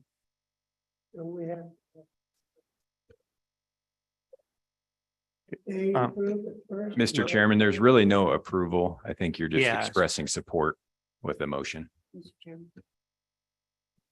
Chairman? Mr. Chairman, I think, just so the Select Water Committee, I'm not sure everyone's here for our workshop and maybe they're not really aware. So I could try to give my sad summary, but I think, and I could go back to my notes to do so, but I think if Jason could just run through the funding's already there in place for the Levitt Creek, and they have decided to abandon one piece of it now, hoping that some money will revert. So if he could explain it in a better and more cohesive structure for us real quick, so you guys also are aware of what's happening.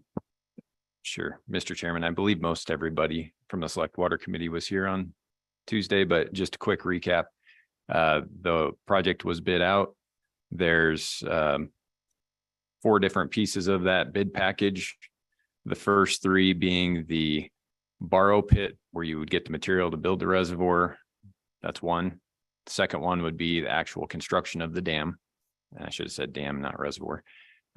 Third one being a supply pipeline that would take water out of Beaver Creek to supply the reservoir and fill the reservoir. And then the fourth bid item would be a transfer pipeline that would pick that water up once it's released from the reservoir, pick it up out of Beaver Creek miles downstream and get that up into Shell Canal, which would be where another beneficiary group could benefit from that. The district already under contract, already have a level 3 contract for $78 million, if I remember right. Has the funding to award 3 of those contracts. They're, if my memory serves me, $7 to $8 million short of being able to award that 4th contract. By awarding the first 3, that would allow them the opportunity to negotiate with those first contractors, understand what cost savings they could realize, get a better understanding of where and how much they might be short on that 4th bid. Move forward with the first 3 pieces of the project, as I mentioned, and then possibly come back with a September 1 application for additional funds from the commission to then next spring after the legislative session, go back out to bid for that 4th contract. Thank you. Since we're, Mr. Chairman, Commissioner. I guess I have a question for our leader. I guess this contract would carry a contingency fund, is that correct? Mr. Chairman, yes, it would And have a it small. would be contingency. approximately 10%. Is that correct? Mr. Chairman, if I remember right, I think they were looking at about a $2.5 million contingency. If you get, these are such large projects, if you start putting percentages on them, that really inflates it. So with that said, if they can bring that in, they would be about 5 million if they don't have any change orders to eat that contingency, correct? Mr. Chairman, that would be correct. Yeah. On the shortfall. So it's probably not as bad as it looks. I think I got a plan for it. I mean, I would approve that be that way. And hopefully we can just, and there's always change orders in these kind of contracts. I don't care how you look at it. And there may not be that 2.5 million. If I had to bet, there probably wouldn't be. But if the engineers really could, if the design and the scope of the work is defined very well, it could well be that that is there for future use. Anyway, I just wanted that comment. So we just got to hold the engineer and the contractor to the table on their contract bids and make it work. Commissioner Cott.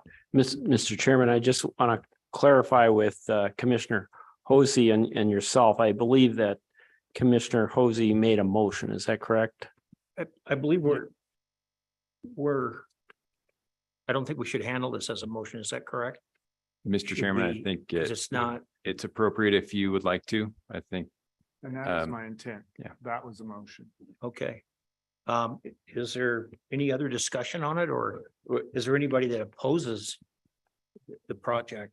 Any ideas or thoughts? Mr. Chairman, just follow up on that. So we have a motion and then I'll second that motion so we can further the discussion. Do we need to have you guys approve that motion first, or just? No, you're not. Do we have any discussions maybe against the project? I'd like to hear. Thank you. Senator Cole. Well done. Thank you, Madam Chairman. Mr. Chairman. I do have concerns because the amount of money that we have available to refill this pot of money that we're now talking about using is limited. And I have concerns that number one, is this the best use for this money? Is this where we want to put it for this time period, for these years? Because that's what we're looking at. It's not going to just fall back, manna from heaven and you will refill the well. It's going to take time. So I am yet to be convinced that this is the best purpose, but I'm new to this. I haven't been here very long. I'm trying to understand the value and the totality of this expenditure. It just seems like a very large amount of money. And I think it deserves consideration or information that I don't have yet, you know, to say if it's good or bad, but it seems like maybe we ought to wait, see if there's a better project that's as good, that can be coming around the corner. And if there is, you won't have the money to fund it. That's my concern. Thank you for the chance to express my thoughts. Mr. Chairman, if I could address that just for 1 second. So the funding for this particular project has been already appropriated to this project. It's gone through a lot of planning. Each one of those planning projects was vetted, but not only by the commission, the Select Water Committee, the Ag Committee, the Joint Appropriations Committee, and the entire legislature as we worked through this planning and then the permitting process, the design process, and now construction. All those funds have gone through that vetting process individually. In addition to that, this is coming from account 3, which is our Dam and Reservoir Program account. And that was set up in 2005 because everybody, including the legislature, thought there should be an emphasis on building additional storage in Wyoming. So it's not new money. It's not coming from account 1 or account 2. It's coming from account 3, which is what the purpose of that money is intended for. And with all the work that's been done, I think there's been a lot of bodies that have looked at that and understand the value of the project. So I just put that forth for consideration. Go ahead, Senator. Follow up. Thank you. Follow up on that. How much money's come into account 3? What's the biennial amount of funding typically? Mr. Chairman, it was originally set up with infusions of funds, both from account 1, and I don't remember if it was general fund or a rainy day account or severance account. Yeah, so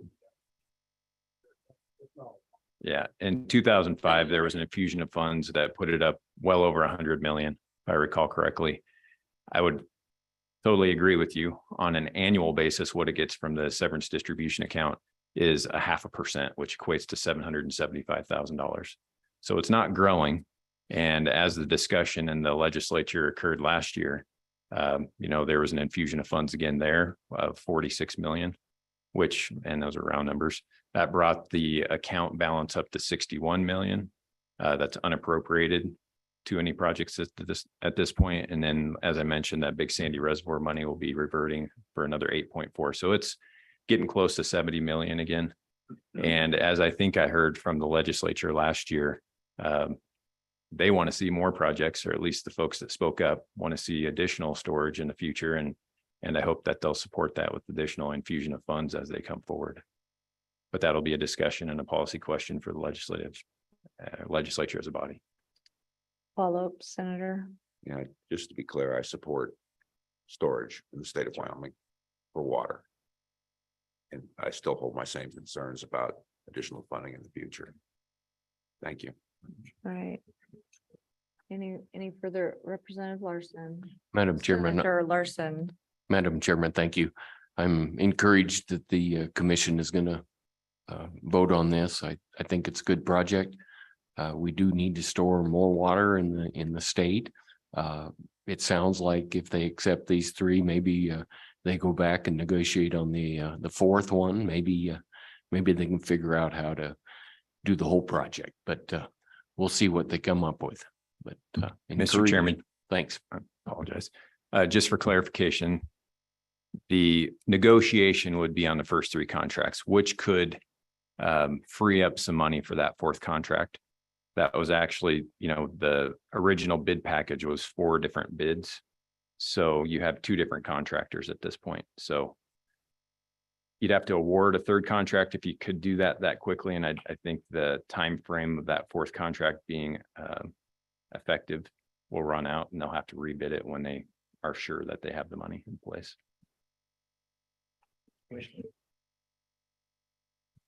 Mr. Chairman, if I could just have Commissioner Hosey restate his motion of support, just so we have that fresh in our mind.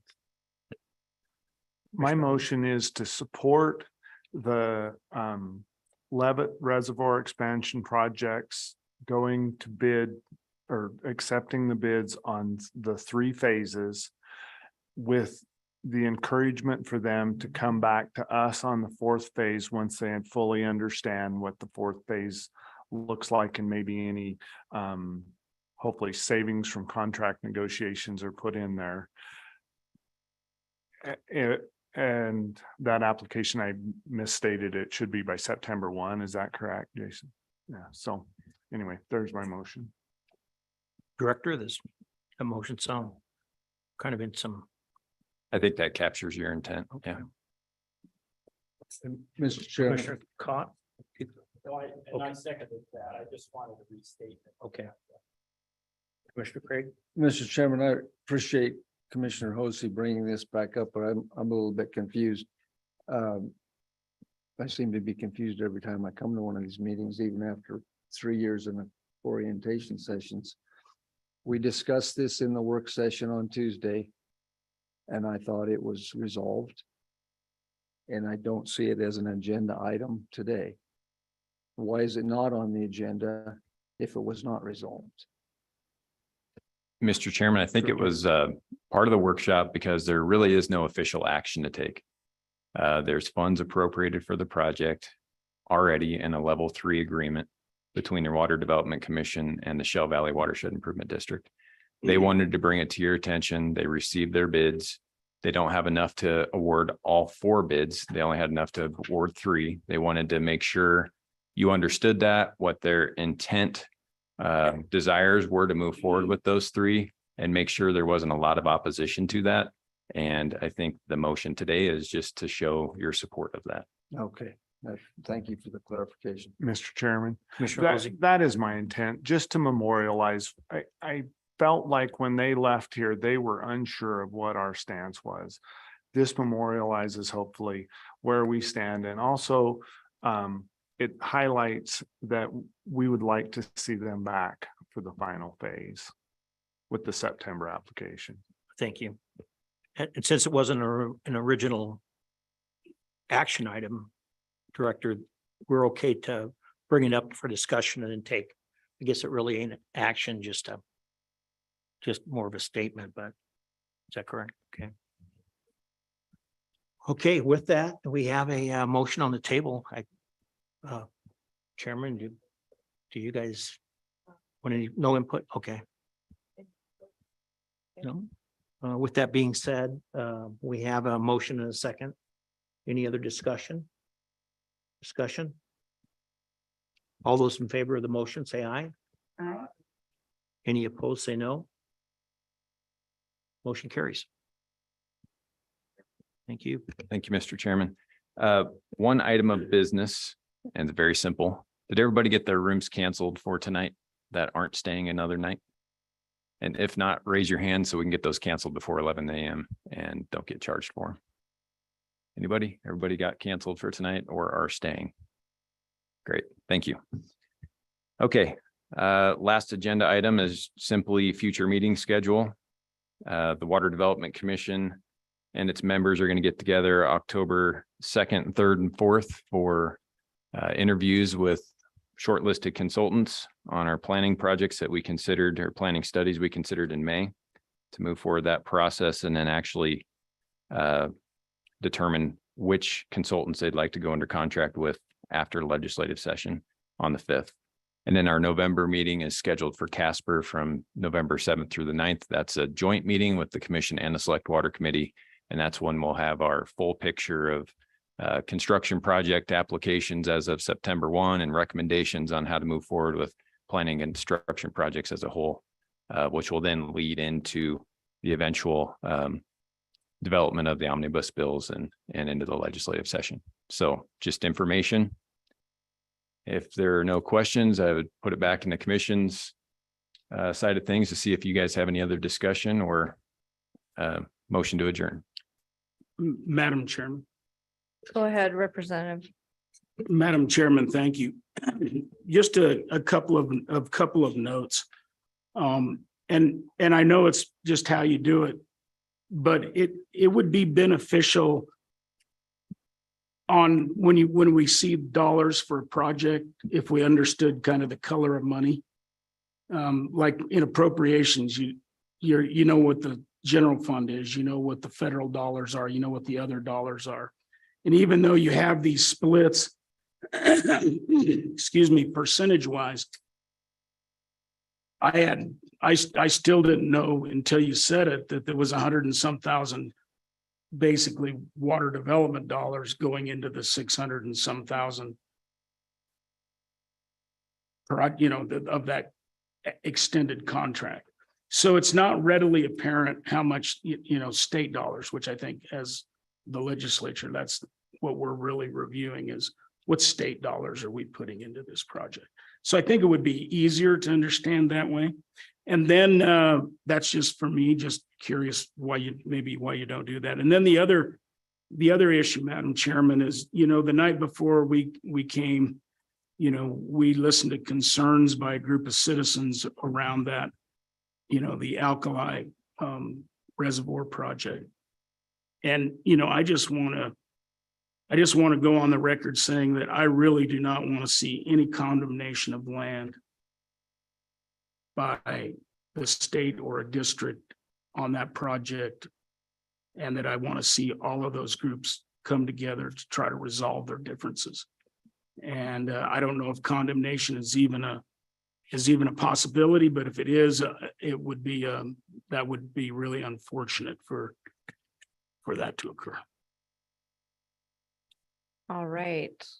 Any further comments? I would agree with that sentiment. I don't think any of us want to see eminent domain employed, and I've had some, we're trying to work things through, had some good talks with Representative Lawley and Senator Cooper this morning. So that is something that is still in negotiation and underway, and hopefully we can smooth some things out and move that project forward. But we'll continue to keep working with you, the commission and the office and the landowners on that important project, and take our lead from the legislators on the ground here in that district. With that said, there's yes, go ahead.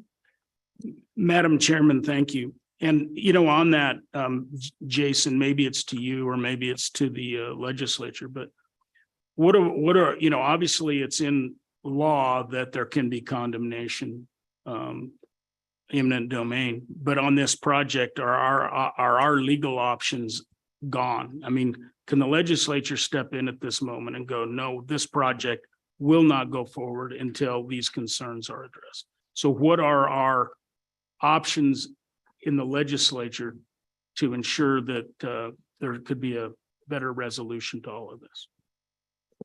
Mr. Chairman, Speaker.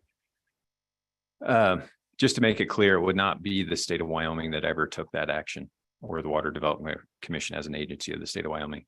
The Watershed Improvement District, as well as the irrigation districts, conservancy districts, they all have that power of eminent domain. I don't think anybody wants to go there, and are looking at this mediation option as a good option. Just need some feedback from those landowners as if they want to pursue that, or if they'd rather sit down with the district, or who they want involved to continue those negotiations. I would anticipate there's going to be additional funding needed for the project before we're all said and done. We're at about 50% design at this point, and we've said we are on hold, no further design until we get these easements resolved. So really, we're not moving forward until they're resolved. It makes no sense, because if those resolutions would require a slight tweak in design or what have you, we don't want to have to redesign things, right? So we want to be efficient with our money. And then I guess the legislature would have that ability when they come back for additional funds to deny them, if that was what they were going to pursue. All right, if that answers your questions, any other further discussion? All right, just a couple of housekeeping items. First of all, if you filled out your sheet, we have our per diem rate. It is in your email if you'd like to look at that and want to fill your per diem out differently. You certainly have that option. But I would also like to go over our meeting schedule because we will be meeting jointly with the Select Water Committee and the Agriculture Committee in Pinedale to deal with Colorado River Basin issues and other select water topics. Any of you who would like to join us are welcome to. The water meetings are September 9th or September 12th and 13th. And I think there's a tour on the 14th possibly, but I would turn that discussion over to Senator Hicks or Representative Summers to tell us what they have on the agenda as far as our tour and what they have lined out for that meeting in Pinedale.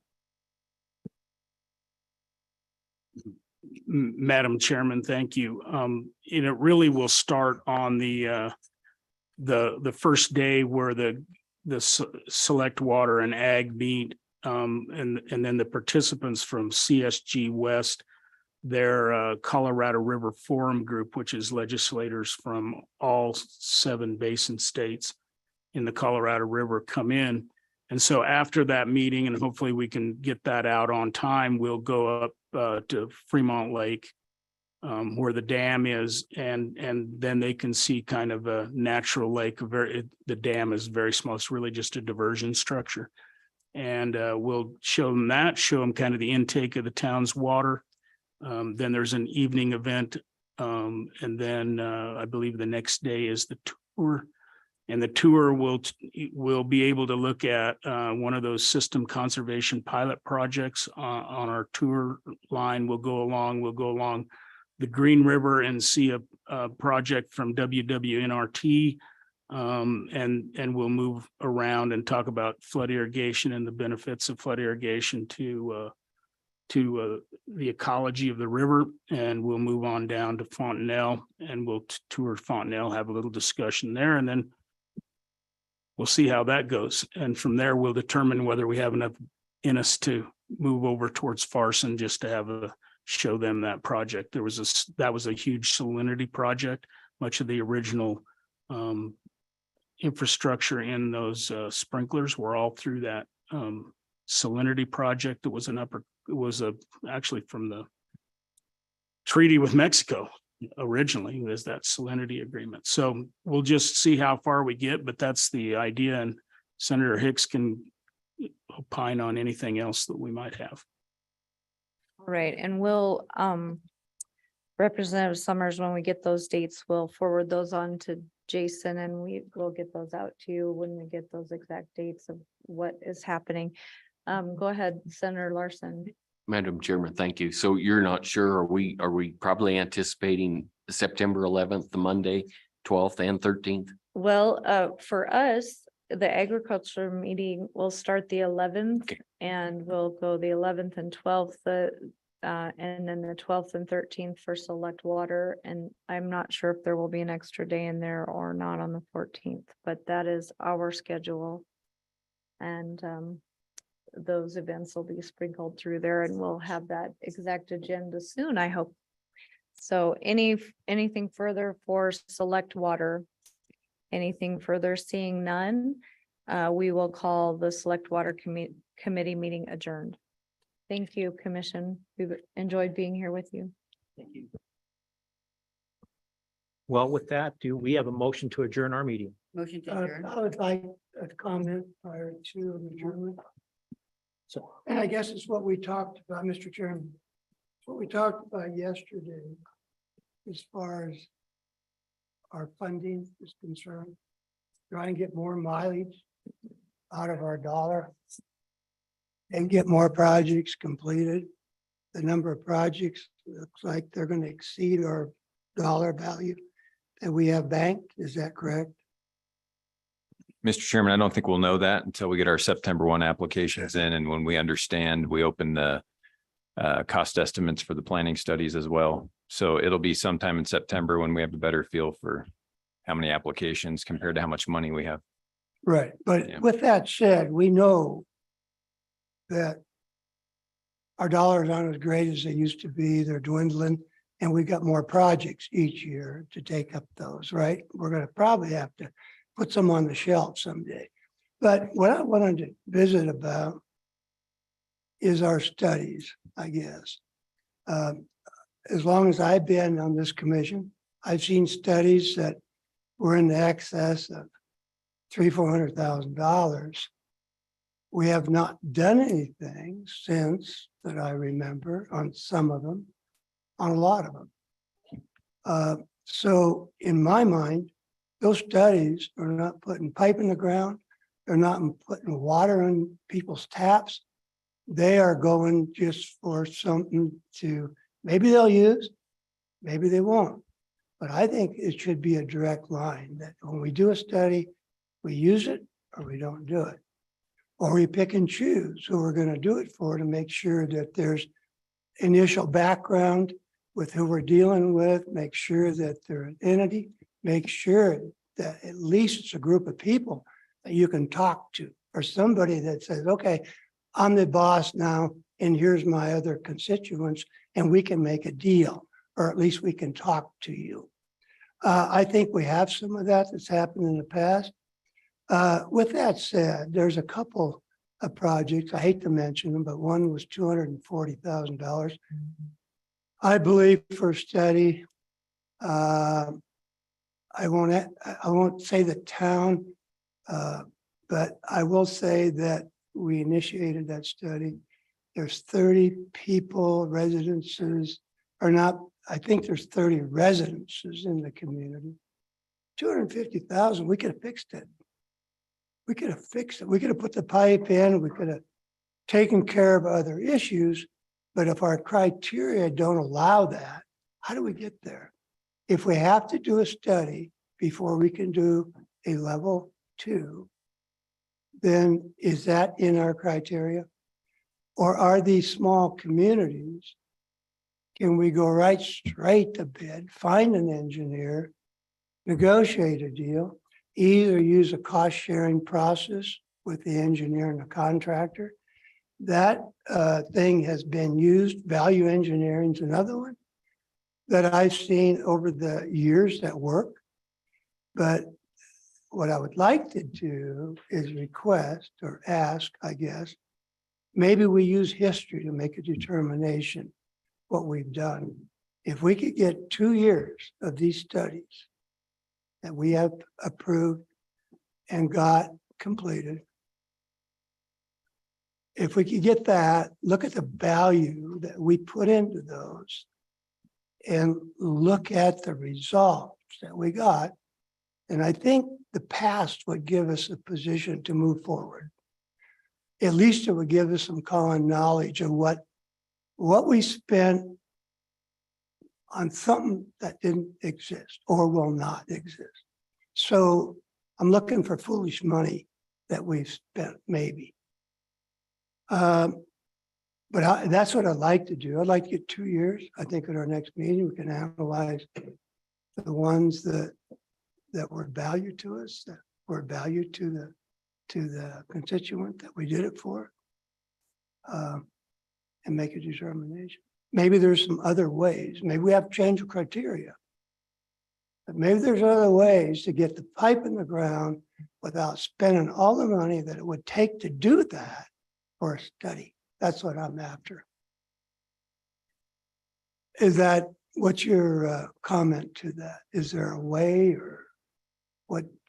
Mr. Chairman, What do you Commissioner Suker, I think you're talking about the exception and not the rule to when we do our studies. I think the vast majority of them are beneficial to those sponsors and lead to projects getting on the ground. And without good planning, we end up with potentially bad construction projects or overbuilt construction projects or what have you, these wants versus needs. There probably have been some projects in the past where, yeah, maybe a study exceeded what it or was equal to the cost of actually implementing something. I think in the future, you have a little bit of a issue understanding what is that cost and what do we need to ask for an appropriation for a project if you haven't done some planning to figure out what that is. There's always the opportunity for sponsors to hire their own engineers and put together some of that information that we can review and make sure it's got the equivalent amount of information into it to come up with a good cost estimate for construction. And in some instances that might make sense because yeah, we don't want to do a $200,000 planning project if the cost of construction is $200,000, right? But a lot of times these plans are not just for that particular project. They're Yeah, I agree. larger system I type think look. it would be a pick and choose, and it'd be up to you guys to determine what those are. Yeah. Because not all of them would fit the same category. And I realize that, and I know that these larger ones, no, we can't go there with those, but I'm talking about smaller communities. Studies for them, maybe they don't do them, maybe they do. But if we could get a record of what we spent and what was beneficial to them and to Wyoming Water Development Commission, it would sure give us a good line, Yeah, Mr. Chairman. a percentage of where we're at today, and maybe we should change some of that.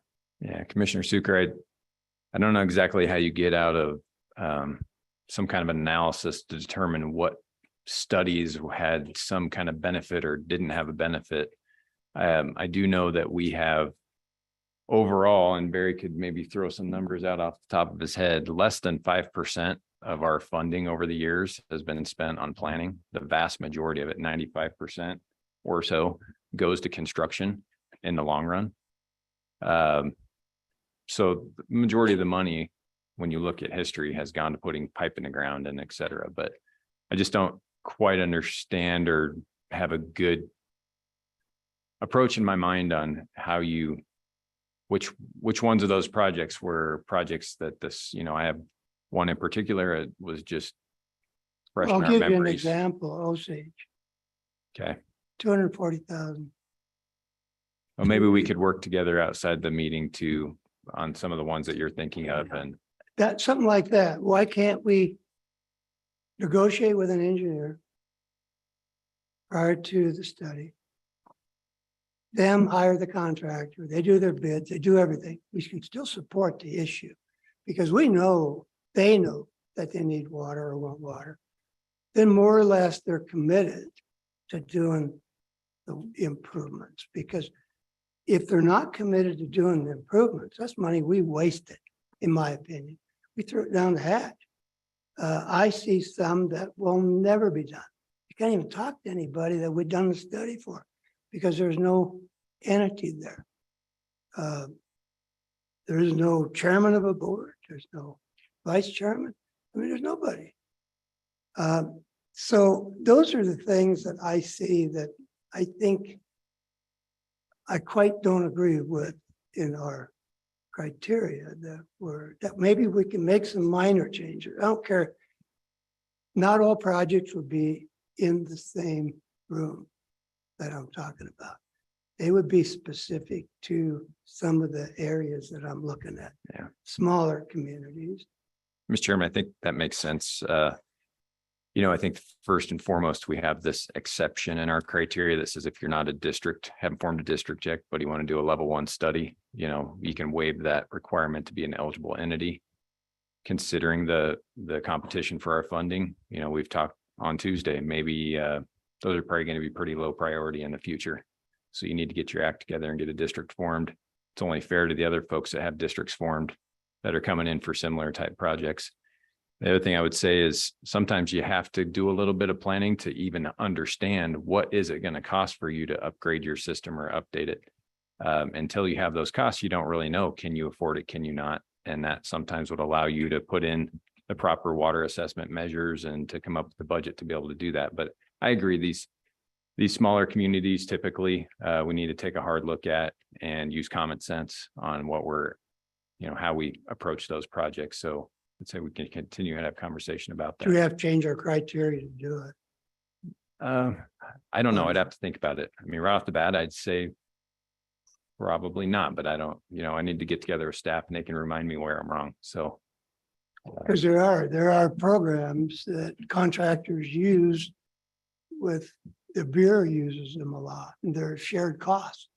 So you go in, you give a price, it's cost sharing. So if the Bureau says, okay, we're not going to do that much, you get the money and you share the money with whoever the entity is.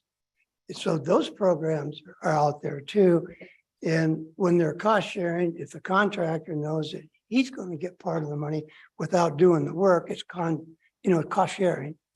Or if there's a change order that brings it down, he still gets a portion of that cost. There's several ways that can work, and it's all over the industry. But if you need more information on that too, but I would see like Osage, they no doubt have an engineer that dealt with it. It doesn't have to be that one, but you hire an engineer, you plan on what their needs are, and you go build it. Simple fact. By the time you get done doing that, you got a program or a contractor that does the work, and they got what their needs are. Mr. Chairman, I agree with you.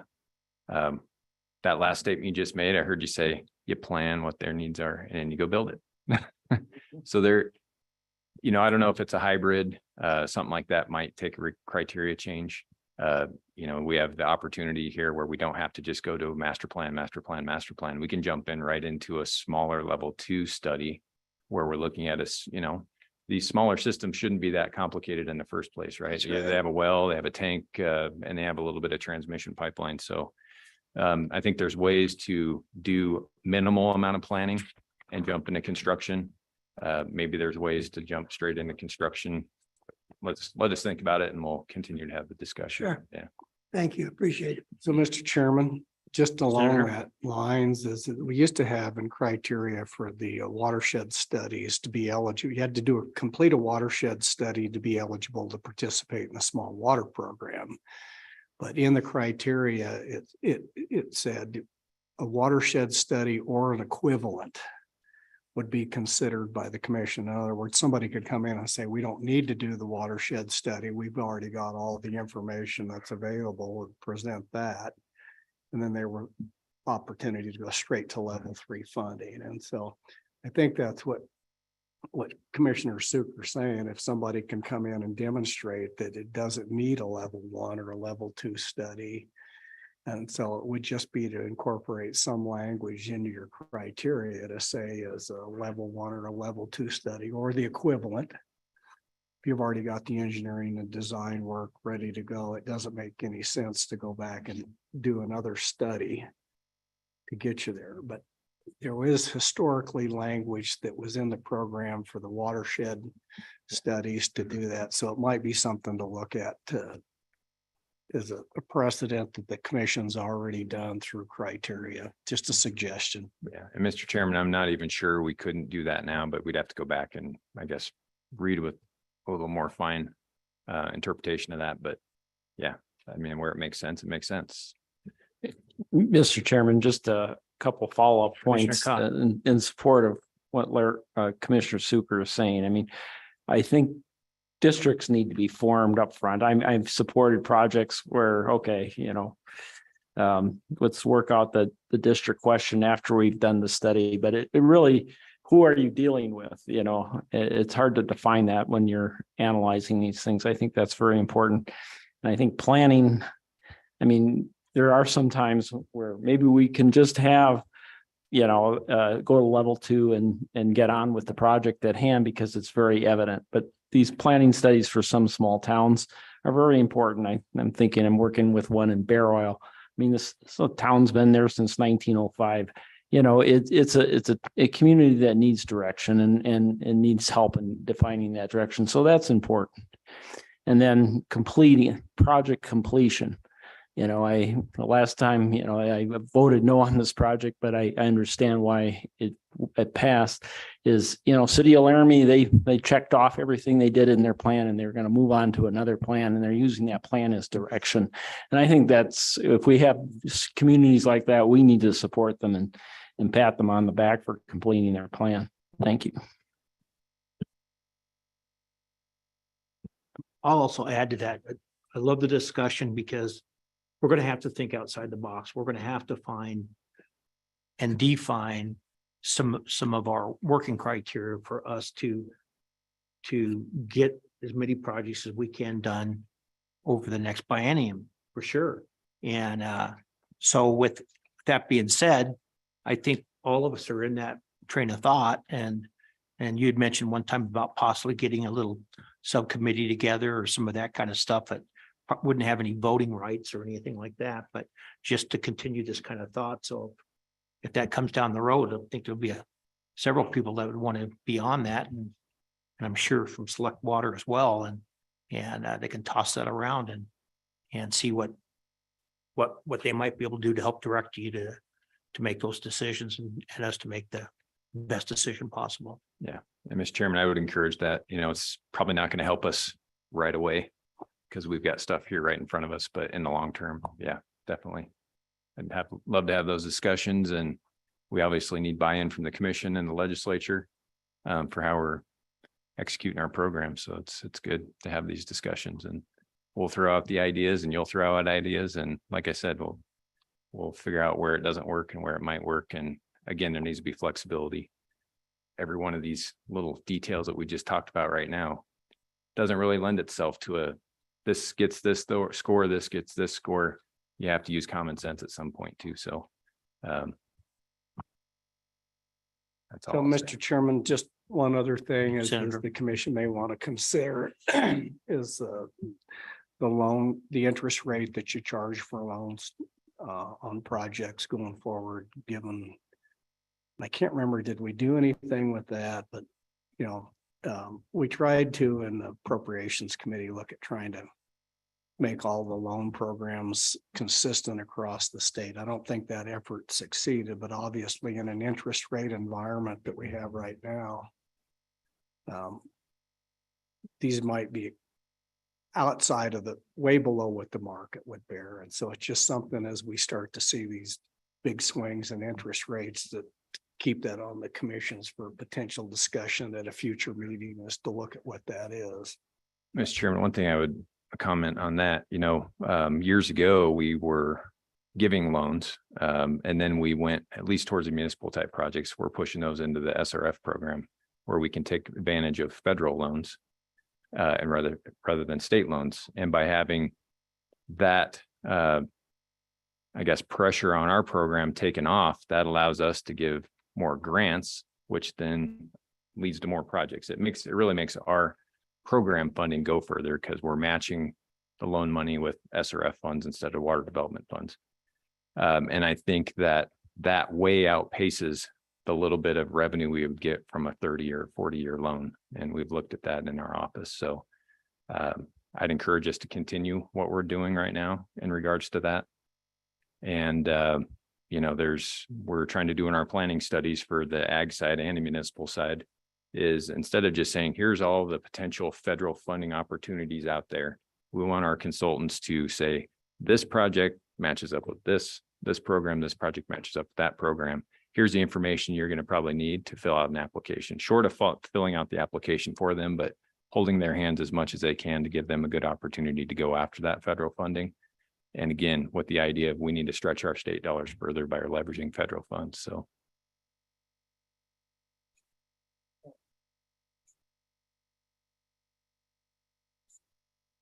Project, you're going to have a lot more takers wanting the state's interest rate at this point in time. You can't go out on the market right now for anything less than 7.5% or 8%. It's pretty attractive for anybody to come in at 4% interest rate over a 30 to 50-year period of time. And so it's going to encourage more borrowing against the program, which limits your ability to fund other projects. And so just something that maybe the commission would want to look at. But with that, Mr. Chairman, I was thinking of it, and usually we're higher than the market. New days, but I know we're still definitely higher than SRF loans. They're pretty favorable, but yeah. Okay, any other comments, discussion? We have a motion to adjourn. Do we have a second? All those in favor say aye. Aye. Opposed, say no. Motion passes. We are adjourned.